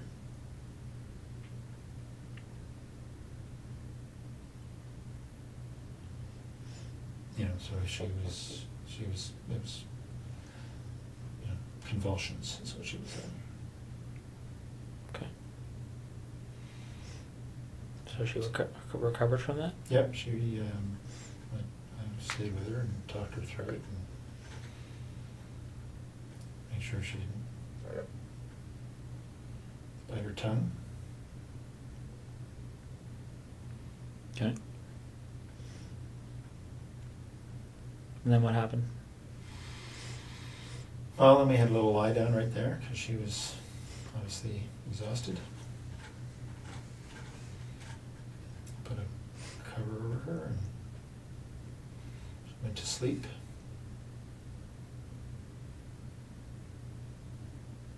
Wait for an hour or so. And I had told her earlier that before I let her go, I wanted to take some pictures of her in her underwear. And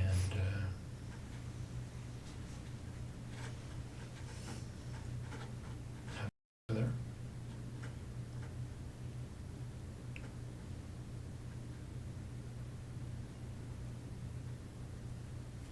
So after she'd had a rest for an hour or so, I had her put on a number of different outfits she had. I'm sorry? Put on a number, pairs, panties, bra that she had. That Okay. I'd taken from the house. So she put those on and I took pictures. Okay. Are you in any of these pictures? Yep. What kind of images are you in?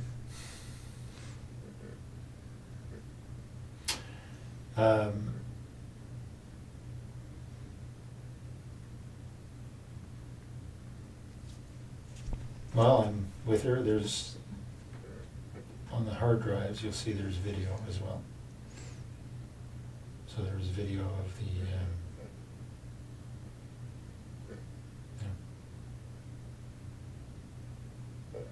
almost 4 hours, I guess. Of what?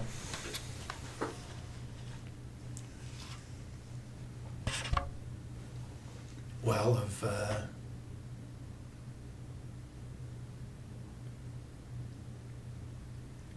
initially at her place of her, and then so I was running the video and then taking still pictures. So the video pretty much covers everything. Did you use video at other places? At many Frances as well. Okay. And is that video on the hard drives? Yep. Same type of activity? Yep. Okay. Although I didn't have her put on any stuff. Okay. So Jessica poses for these pictures and there's videos and then what happens?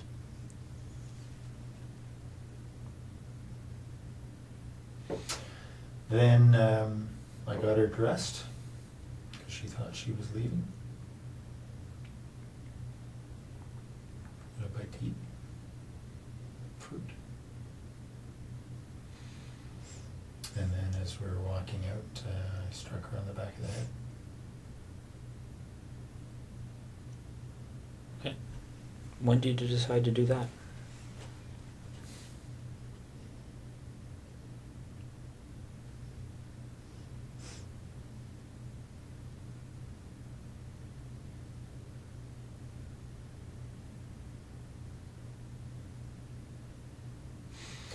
Well, I was pretty sure that I wasn't going to let her leave, but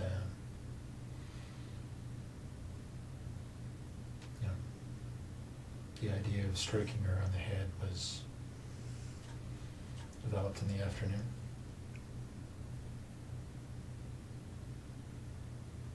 And what was that strike supposed to accomplish in your mind? What was the intent of doing that? Well, I thought I would be able to knock her out, and then I was going to strangle her. Okay. So when you actually do strike her, what's the result? Her skull gave way a little bit. Felt like, and there was a lot of blood, so I think that's what happened. She was immediately unconscious.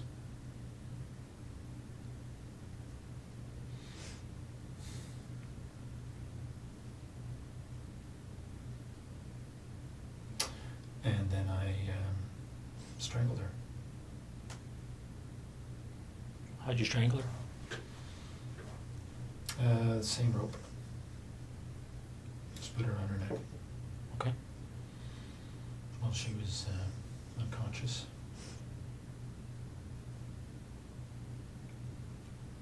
Now, what happened to the zip tie that was around her neck earlier?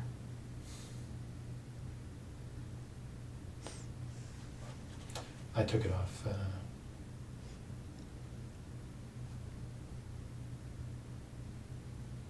Around then, I guess.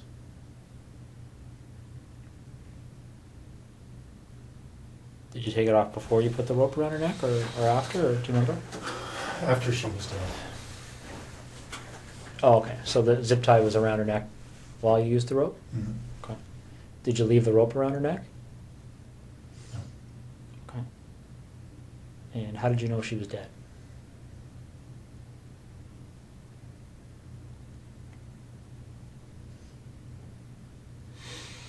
She, well, her body stopped moving.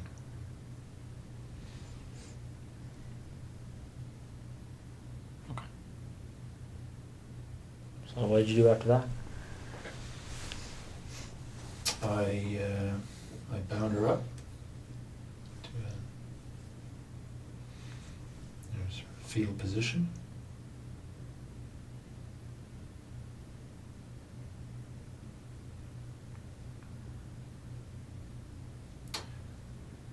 And cleaned up the floor.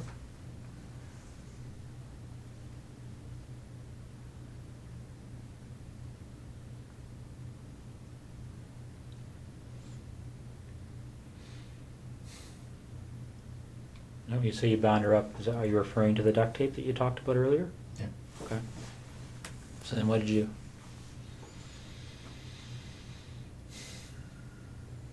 I put her in the garage. It was very cold.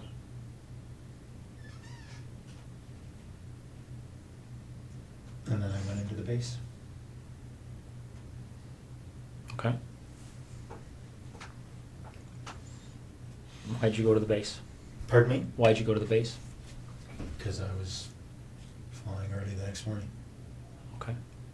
So what time did you leave to go to the base?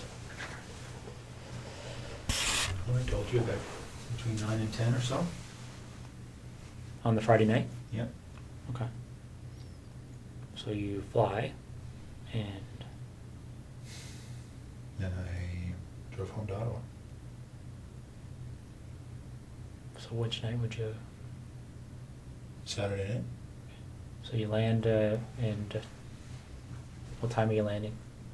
6:30. Okay. Saturday night. Did you go by the house in Tweed on your way to Ottawa? Or? No. So you drove straight home to Yeah. Ottawa? What time did you get there at? Do you remember? Sometime before midnight. I can't quite remember, but I think I went into the office first, did some work. So I think I got home to Ottawa just before midnight, something like that. I think.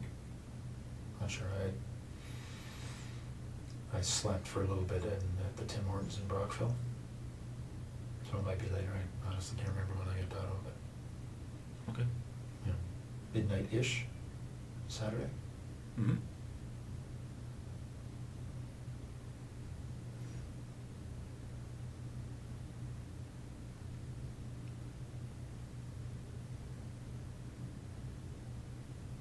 So you get home, you're in Ottawa, what do? Go to bed or Yeah. stay up? Okay. So then what do you do the next day? Well, my wife and I did some stuff. I can't remember what was going on that day. You know, putting together the new house. And I headed back to Tweed that night. Mm-hmm. Is that right? Sorry. No, I didn't. I had Monday off. That's right. I had Monday off, and then I was visiting one of the units in Ottawa on Tuesday. So I didn't head back to Tweed till Tuesday night.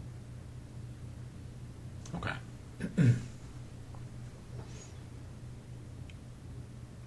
So you get back to Tweed, and what happens next? I took Jessica's body to that spot. Okay. That happened on Tuesday night?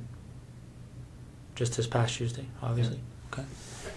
Do you remember what time that was? It was pretty late. It was midnight-ish. I'd say between midnight and 1 on Wednesday morning. Okay. What made you decide to measure that distance, that 0.7 kilometers?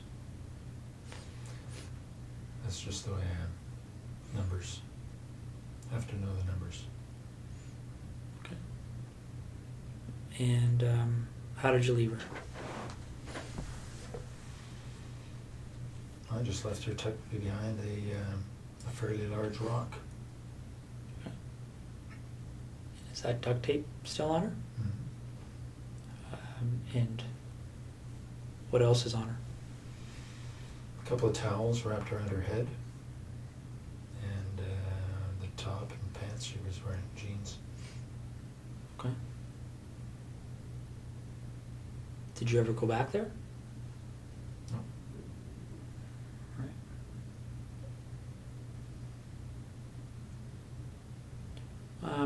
What other type of cleaning and things like that did you do? Anything else to kind of cover your tracks that you can think of? I vacuumed the house and I wiped the floor, washed the floor. Okay. What about your truck? Did you do anything with that? Just washed today because it was a mess, and vacuum. Okay.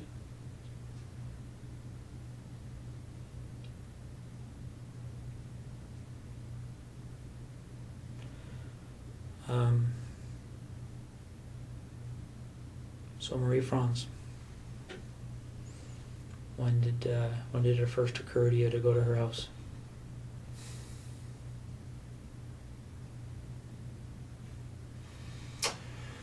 Well, probably in October, November, not quite sure, but somewhere in that time frame.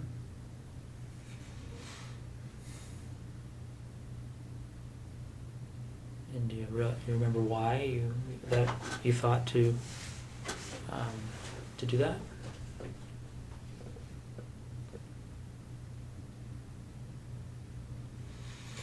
Well, she had said she lived alone the one time I met her. Mm-hmm.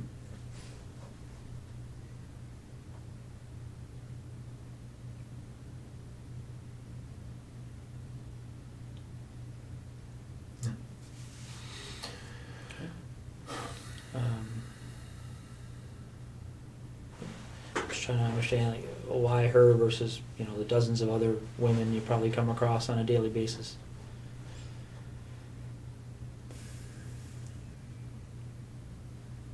I don't know.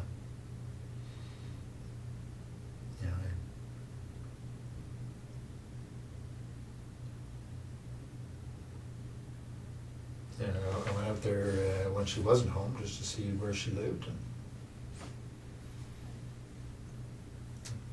When did you do that? A couple of nights before. How did you know her address?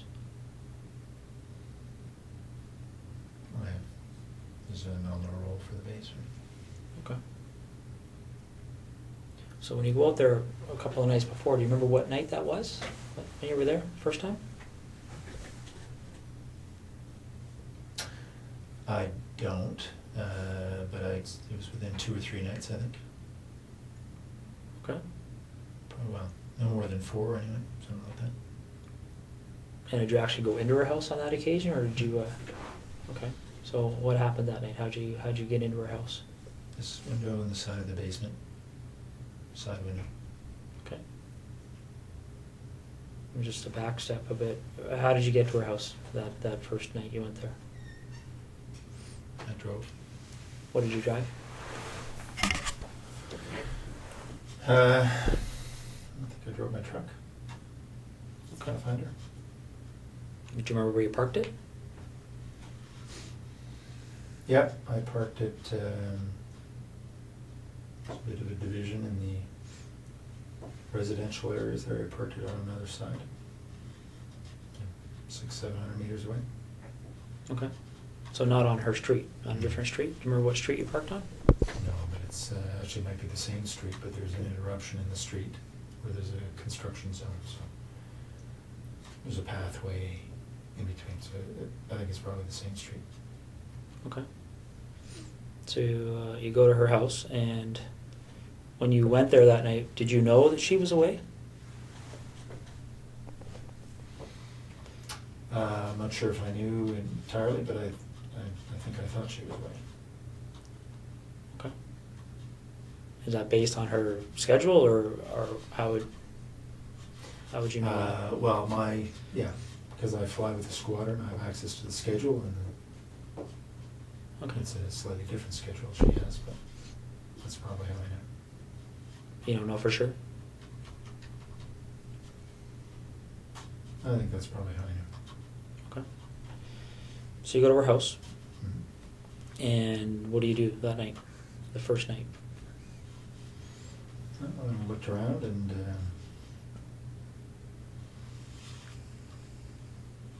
make sure that she was living there alone.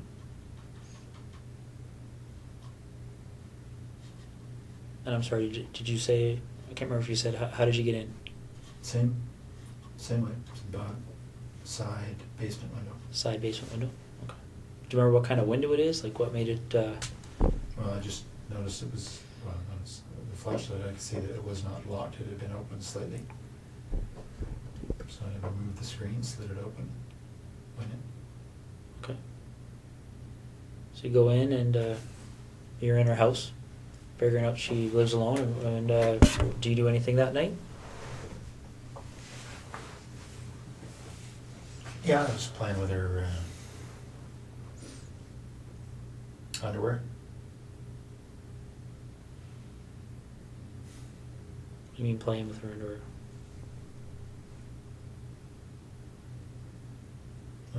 Wearing it. Okay. Doing anything else?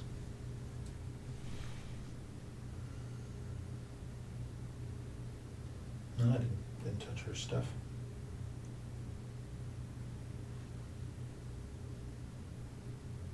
What do you mean you didn't touch her stuff? I mean, you touched her underwear, but... Yeah. So, But nothing else. okay. Did you take any of the underwear with you that night? Yeah, a few pieces. And where did you find the underwear when you went in? In her drawer. Was it clean? Was it used? Or, Clean. um, anything else you can remember doing that evening that you... No. All right. So, after that first visit, did you return again before meeting up with her? No. Okay. So, which day did you go to her house when she was there?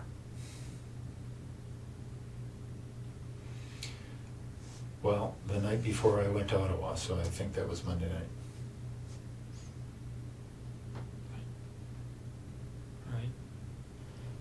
So let's walk through that. What time do you think you got there? About 11 or so, probably. 10:30, 11. Okay.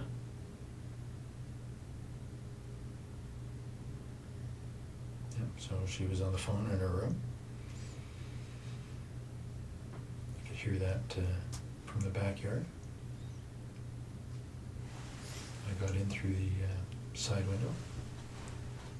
The same basement window? Mm-hmm. How could you hear from the backyard? What was... Just hear her on the phone. From beside the house. Could hear through the walls that she was on the phone. Okay. Any idea who she was talking to or what she was talking about? No, couldn't hear that well. Okay. So you go in through the basement window. And what are you wearing when this is happening? A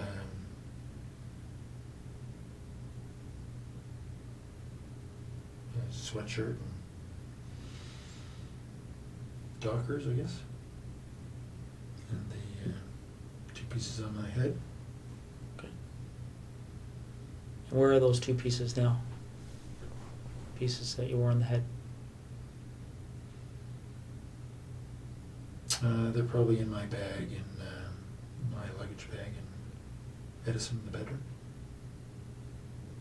What does your luggage bag look like?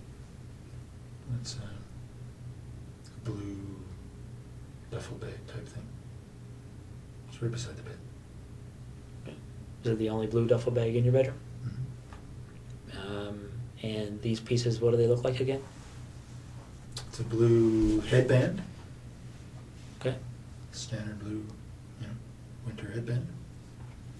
And black skull cap type thing. Okay. Any insignias or anything on them? Yeah, there are, but I don't know what they are. The blue headband has something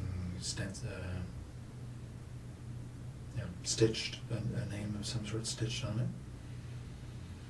And the skull cap has some sort of emblem, white emblem on the black. I don't know what it is.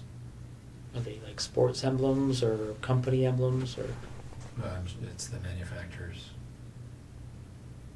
Okay. Anything else in that blue duffel bag? I don't think so. Is it full of things other than? Just my clothes. Okay.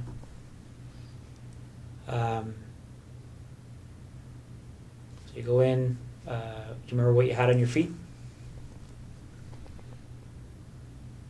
In the house there? When you went to Marie France's house? No, I don't. Probably running shoes. There wasn't snow on the ground. So you go in and you're in the basement. And whereabouts in the basement are you? By the furnace. Okay. And what are you doing? What's your sort of plan at that point? I was waiting for her to go to bed. Okay. And how long did that take? Well, she didn't. Because then she came down looking for the cat. All right. And what happens next? Well, as I described, I subdued her. Gave her the flashlight. But essentially, wrestled her to the ground and tied her up.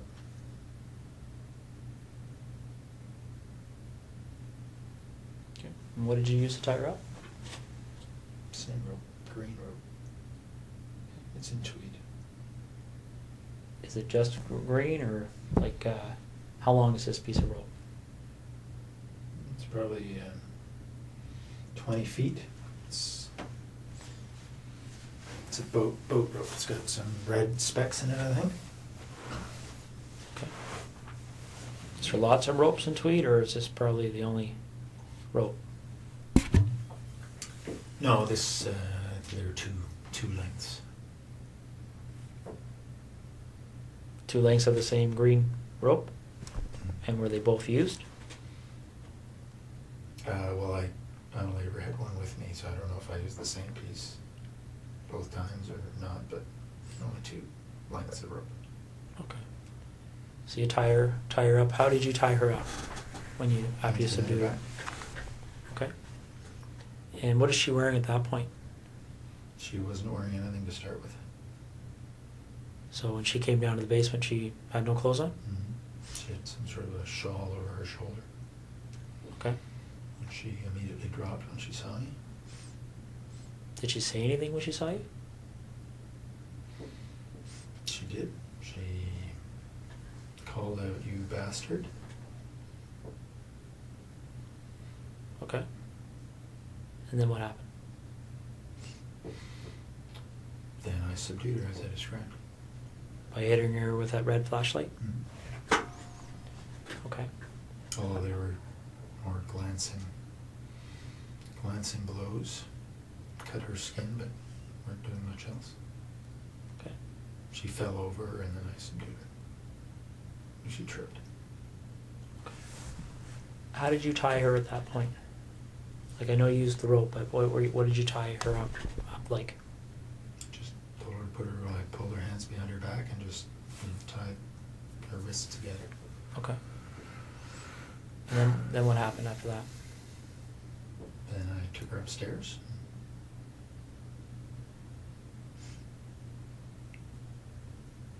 Did she go upstairs under her own power, or did you carry her? No, she passed out on the stairs. And then I carried her up. Why do you think she passed out? I expect from the hits to her head. So you carried her up to where? To her bedroom, put her on the bed. Okay. And then what happened?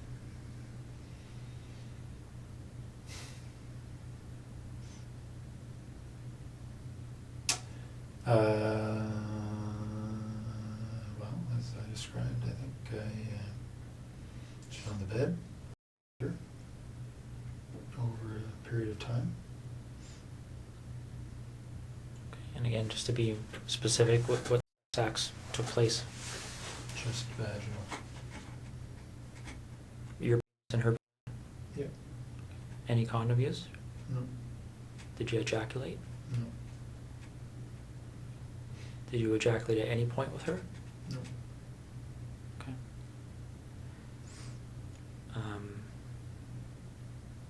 But just before I forget, I think I asked you, don't mean to bounce around on you here, Russ, but with Jessica, I asked you about ejaculation. You said you didn't at that point. When did you ejaculate with Jessica? The second time or third time that I had her for more. And was that at her residence or yours? Hers. Okay. Any other times that you ejaculated with her? No. Okay. When you ejaculated with Jessica, did you use anything to clean up, or? No. No. What happened to the ejaculate? She swallowed it. So getting back to Marie France, it's just straight vaginal, no condom, no ejaculation. Is that right? Yeah. Okay. How long does that go for? Like, how long were you engaged in that activity? Well, hour and a half, 2 hours, I guess. Okay. And then what happens next? Well, as I described, I suffocated her using duct tape.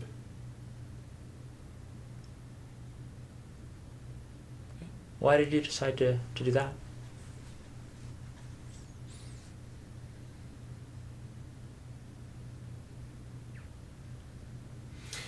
Well, again, because of the pictures.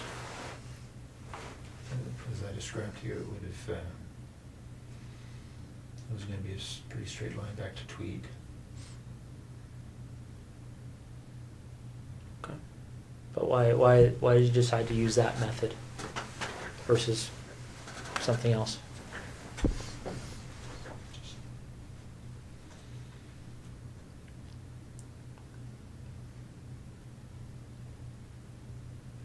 I had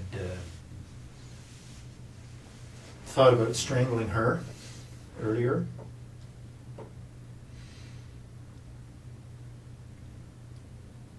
That's on the video. What is? My, well, it was a short-lived attempt because she struggled quite a bit.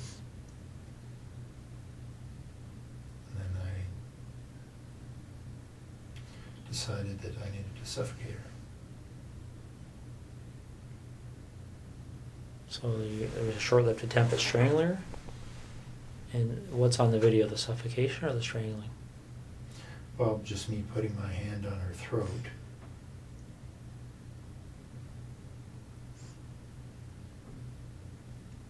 And then her responding. Yeah. No surprise, very aggressively. Okay. Any videos of the suffocation part or pictures of that? Now, you mentioned that you brought the rope with you. Where did the duct tape come from? I brought it. Okay. And what did you do with it afterwards? I think it stayed in tweed.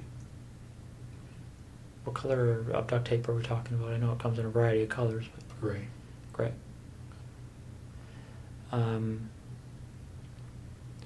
So before the suffocation, obviously, how long do you think you were with her from the point, well, how long do you think you were in that house from the point you went in that window to the point you left? Probably 4 hours. Okay. So, correct me if I'm wrong, did you say you got there at 11? Or around 11? I think that's right. Okay.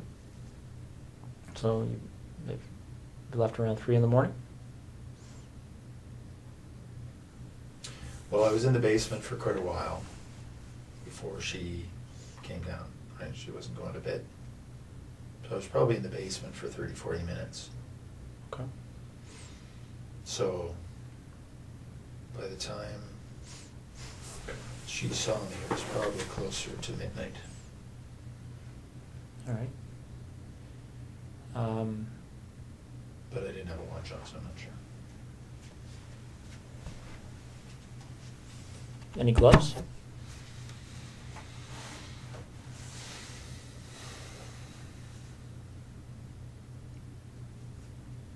I don't think so. Did you wear gloves with Jessica? Only to get in the house. It was a very cold night. And what about the 2 women in tweed? No gloves. So while you're with Marie Franz,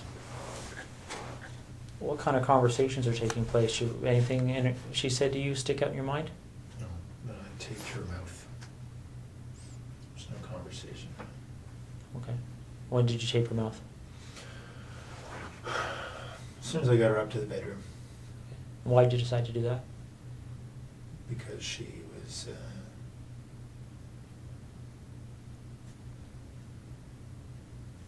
quite aggressive. In what way? I was confident she would have screamed given the chance. What way But was she did initially, Did she? in the basement. So in what way was she aggressive? Well, just in, when she discovered me, she was very vocal, screamed quite a bit, until I'd subdued her, so I expected she would scream again, given the chance. Okay. Do you remember how you left her residence? Back door. Patio door. Okay. Did you take anything with you that night? Some of her underwear. Anything else? No. All right. Did you do anything else to try and cover your tracks with Marie Franz?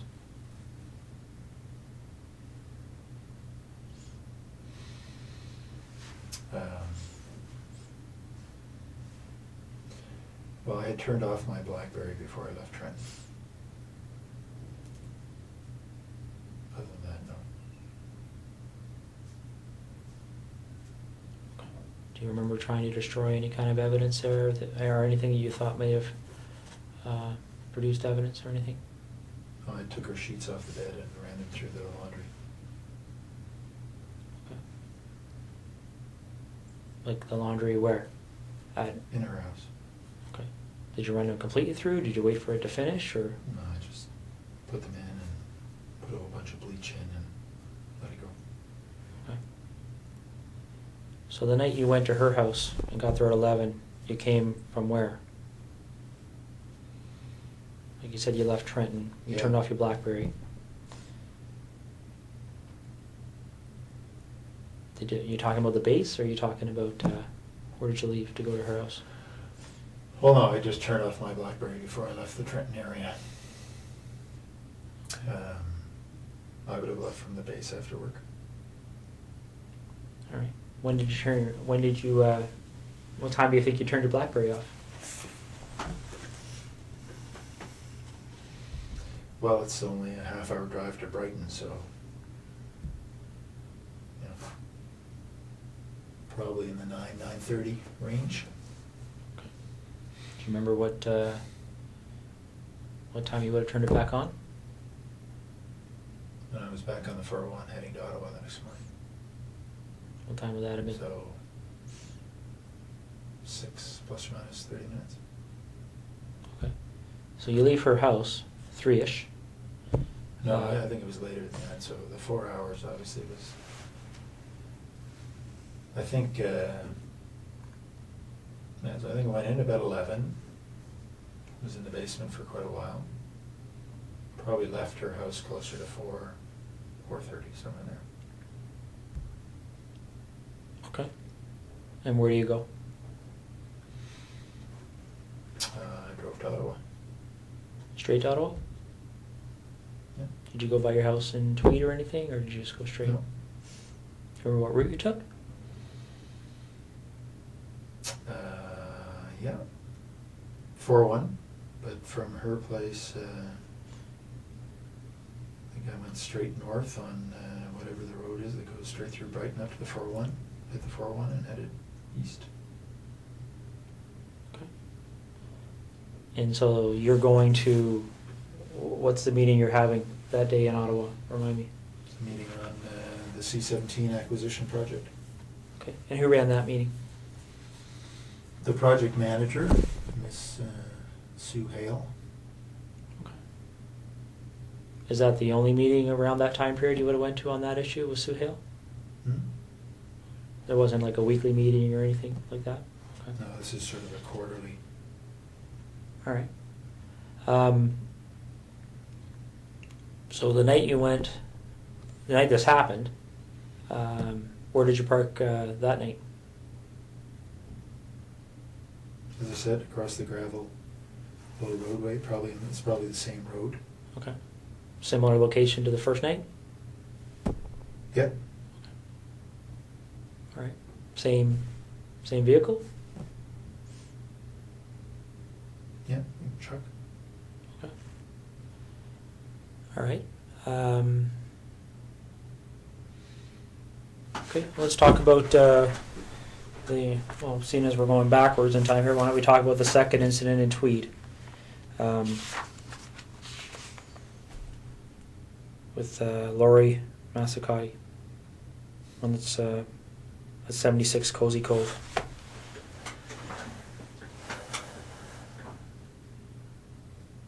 How did you decide on her?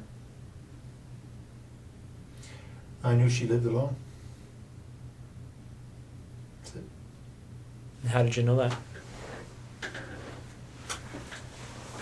She lived 3 doors down and didn't know her, but I knew she was pretty lone. She had a boyfriend and hadn't been around.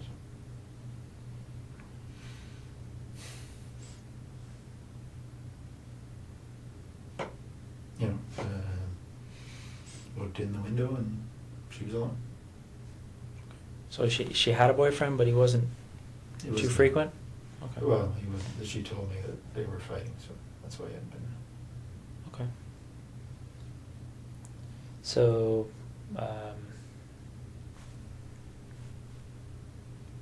did you look in her house before the night that this this incident happened, or when did you do Yeah, that? I had been in within the week.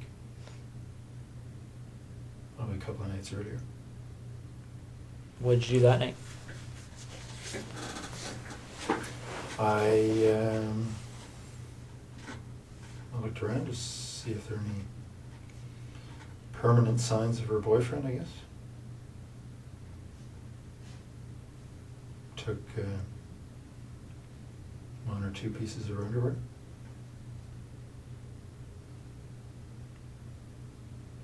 That's all. Okay. So the night you go there, when the incident happens, do you remember what time that was? It was pretty late. I probably got into the house around midnight. She was asleep on the couch. Well, I didn't know that, but I knew she was in there. And how'd you get in, sorry? Window in the back of the house.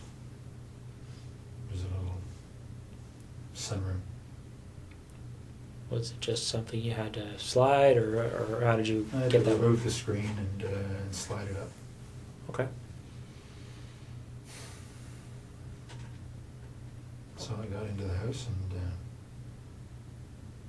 she was asleep in front of the TV.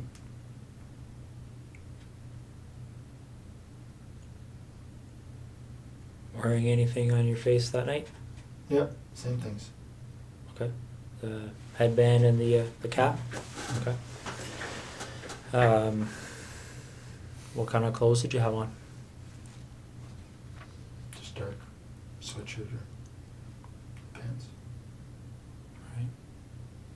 So she's asleep on the couch, you're in there, and then what happens? We have been through this, eh? I know. I struck her with the flashlight, thinking it would knock her out. It didn't. We struggled. I subdued her. Took some pictures. Left. It's probably in the house about 2.5 hours. It's a pretty short description for 2.5 hours.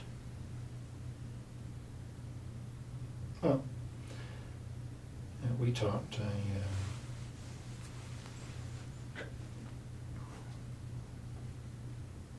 told her I wasn't going to hurt her.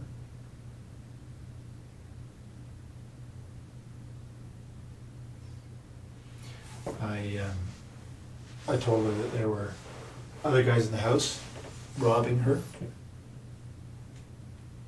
My job was just to control her.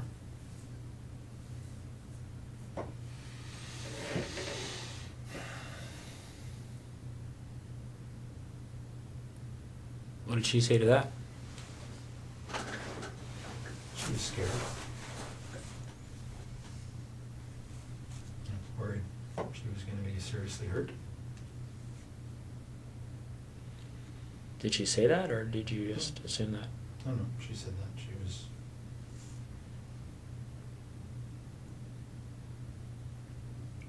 was worried she was going to be killed. I said, I'm not going to kill him. What did you do with, you said you took pictures of her, clothed, unclothed? Both. Clothed initially and then unclothed. Are you in any of those pictures? I don't think so. You just took them of her? What kind of camera are you using, by the way? It's a digital Sony. You just have the one camera? Yeah. And the video camera. Also, they're two separate? Yeah. Some cameras take video, right? And where is the camera and the video camera? In Tweed. Is it the only camera and video camera in that house? Yep. Okay. All right. So you take pictures of her, and how do you end up leaving? Like you, I just told her to, I don't know, count or wait for a number of minutes before before she called the police. Okay. And did you leave immediately, or did you stay there for a while, Oh, no, I left. see what she was going to do, or? I left. And where do you go? Home. Straight home? Mm-hmm. Okay. Did you wait to see if the police showed up or anything, or? No. Well, I mean, it's, So what did you do when you got a home? couple hundred feet. I went to sleep. Okay. And what did you do the next day? Went to work. Normal time. Okay. A couple hours later.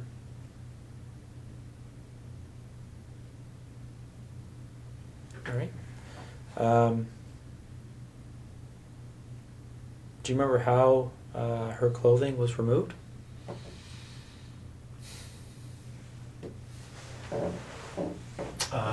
Well, because her hands were tied behind her back, I think I cut off her top and then pulled off her bottom. What did you use to cut her top?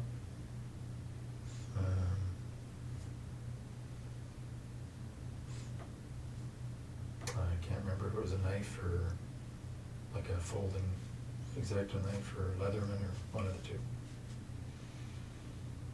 Are these items that are in your house in Tweed? Yep. Okay. Was there ever any other time you used a knife to cut off clothing or anything else? Do you remember? I cut off Jessica's top with a knife, so her hands were tied behind her back. That's all. Okay. And where's that knife? Which knife did you use that time? That was the Leatherman. That was leather? Tweed. Is it the only Leatherman in Tweed? Mm-hmm. Okay. So on the 16th of September, when you went in that night, was that the first time you'd been in her house? Yep. Okay. And why her? Just because I'd seen her and she was cute. That's it. Okay. So there was no, you didn't go into her house before that night? No. All right. So you go in, and how'd you get into her house? Side window. The was not locked. Cut the screen, slid the window, crawled in. Okay. And what you wearing? Same. Sweatshirt, dark pants. The same hat and. Mm-hmm. Okay. And where do you find? In bed, asleep. Okay. And what do you do? Stood over her for a while and I hit her on the left side of her head just with my hand. Just woke her up. We struggled.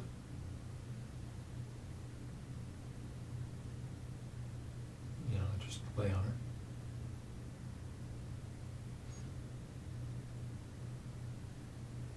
And very much like I described a little bit ago, took off her, pulled her top down, and took off her pants, took some pictures, left. Do you remember her saying anything to you? Yes. What did she say to you? All kinds of things. You know, she had a young baby just next door, the other room, 8 months or so. Was obviously concerned about the baby. Concerned for herself. I assured her I was not going to hurt her. Physically, anyway.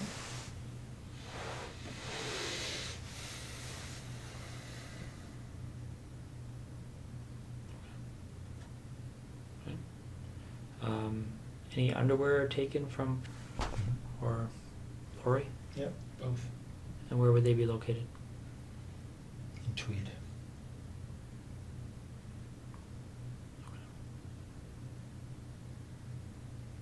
And why are they in Tweed as opposed to Marie Franz and Jessica's underwear?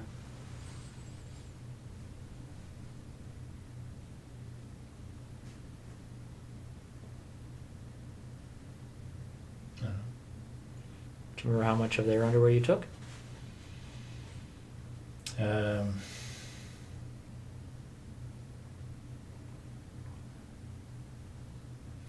Not very much from Lori. Did they know that you took their underwear? I don't know. You didn't discuss it with them or anything?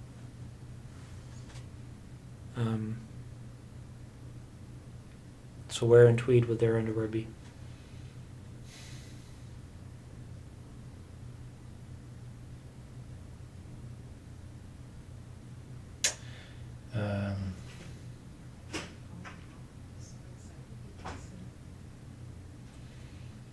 In the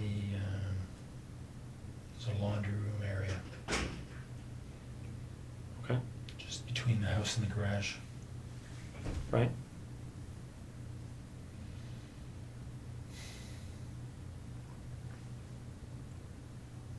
So where in that laundry room area would they be kept? There's a cupboard up top. They're in a duffel bag. What's the duffel bag look like? It's a green army duffel bag. Are they all in the same duffel bag? Is there anything else in that duffel bag?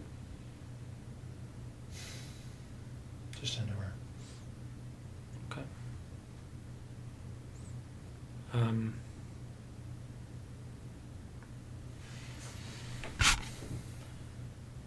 When these pictures are looked at, you talked about being in Marie Franz's underwear on the first night you went in. Did you take photographs of that? Yep. What about anybody else's underwear? Yep. Photos. Of you in their underwear? Mm-hmm. And where were those photos taken?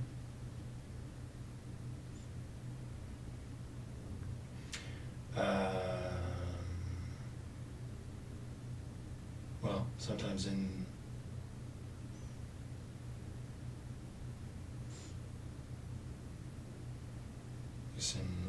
Marie France's case, in her house. The others in my house. In Tweed? Mm-hmm. So is this a matter you would take the underwear, go back, and then at some point put the underwear on and take pictures? What about Jessica's underwear?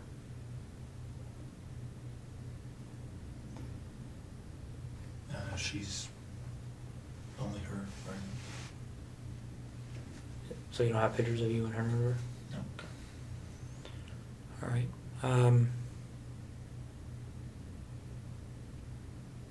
Okay. Well, I guess I just have a couple of questions for you. I mean, I'm sure there's going to be more questions, but I guess what's on my mind right now, Russ, is what made you decide to tell me this tonight?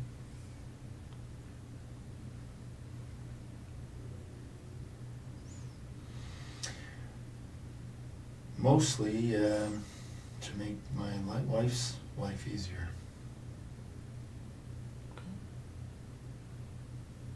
Is what you've told me tonight the truth? Yeah.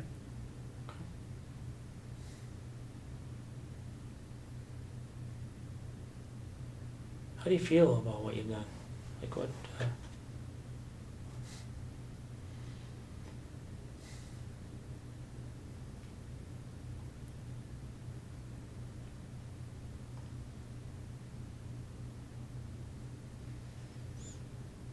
Disappointed.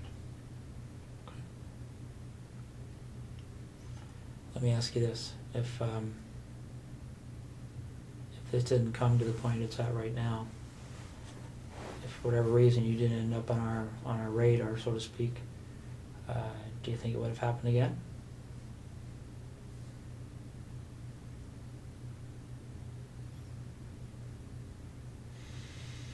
I was hoping not, but I can't answer the question. Okay.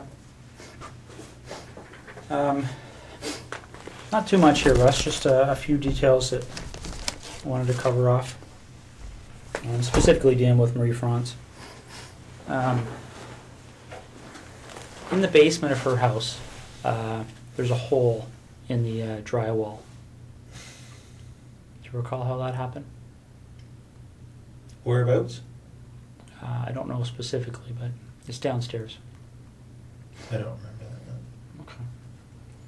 Do you remember doing anything with her in the basement where you may have used some clothing or something to secure her? Yeah, I tied her up against one of the poles in the basement initially. I went outside and put the screen back on and secured the window. Okay. While she was tied to the pole? Yep. And what was your thinking behind doing that at that point?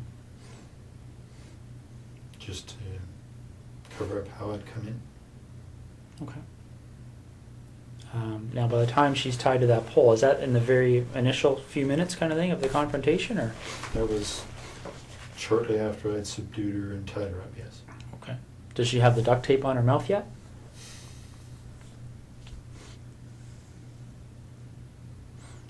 I think probably. Okay. The pictures will show it. All right. Now, in the upstairs bathroom, by her bedroom, there's looks like something's occurred in there. Do you remember that? Yep. What happened there? She had passed out on the bed, and I had gone to look out the front window, see if anybody was coming. And she got up and closed the bedroom door and raced into the bathroom trying to get somebody's attention. But her mouth was taped and her hands were tied. Okay. What did you do as a result of that? Well, I just got in and subdued her again and got her back into the bedroom. Didn't do anything, just regained control of her. Okay. If I remember correctly, there's a bit of blood in there. Do you know where that blood would have, how that would have occurred? All the blood was from the initial hits as I was trying to subdue her. Okay. Her skin breaking with the blows to her head. Okay. Do you recall blood being in the bathroom? No, actually, I didn't have the light on in there, but it didn't surprise me. Okay. There's a pair of underwear and some socks on the floor of that bathroom that belonged to her. Do you remember how they got there? Do you remember seeing them? See them. Okay. What do you recall doing to her breasts? It's pretty clear that there was something happened to her breasts. Do you remember what that might have been? No, I certainly touched her breasts. I didn't do anything to hurt them. I remember that. No. Okay. All right. Well, Russ. Now, when I suffocated her, she was on her front, so may have been something there. But What do you mean? well, she was lying on the floor in the bedroom as I suffocated her, and obviously struggled. May have been in there that something happened, but I didn't do anything specific to her breasts. Okay. So when you suffocated her, that's when you had the duct tape over her mouth and nose, Mm-hmm. and that's on the floor. Yep. And then what happens after that? Well, she died, and I then took the duct tape off her head and put her on the bed and covered her up with duvet. Okay. And what was your thinking behind doing that?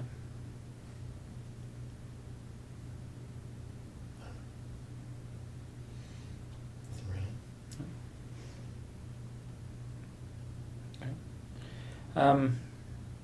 As you might expect here, Russ, certainly even now, one of the Ottawa investigators mentioned to me that there's a number of incidents that have gone unsolved over the years. Can I was going to get into that. Can I go to the washroom quickly? Yeah, I can get somebody to take you to the washroom. Okay. Thank you so much for watching. If you'd like to support my channel, there's some great links below. The best thing you can do is like and subscribe. We will see you next time.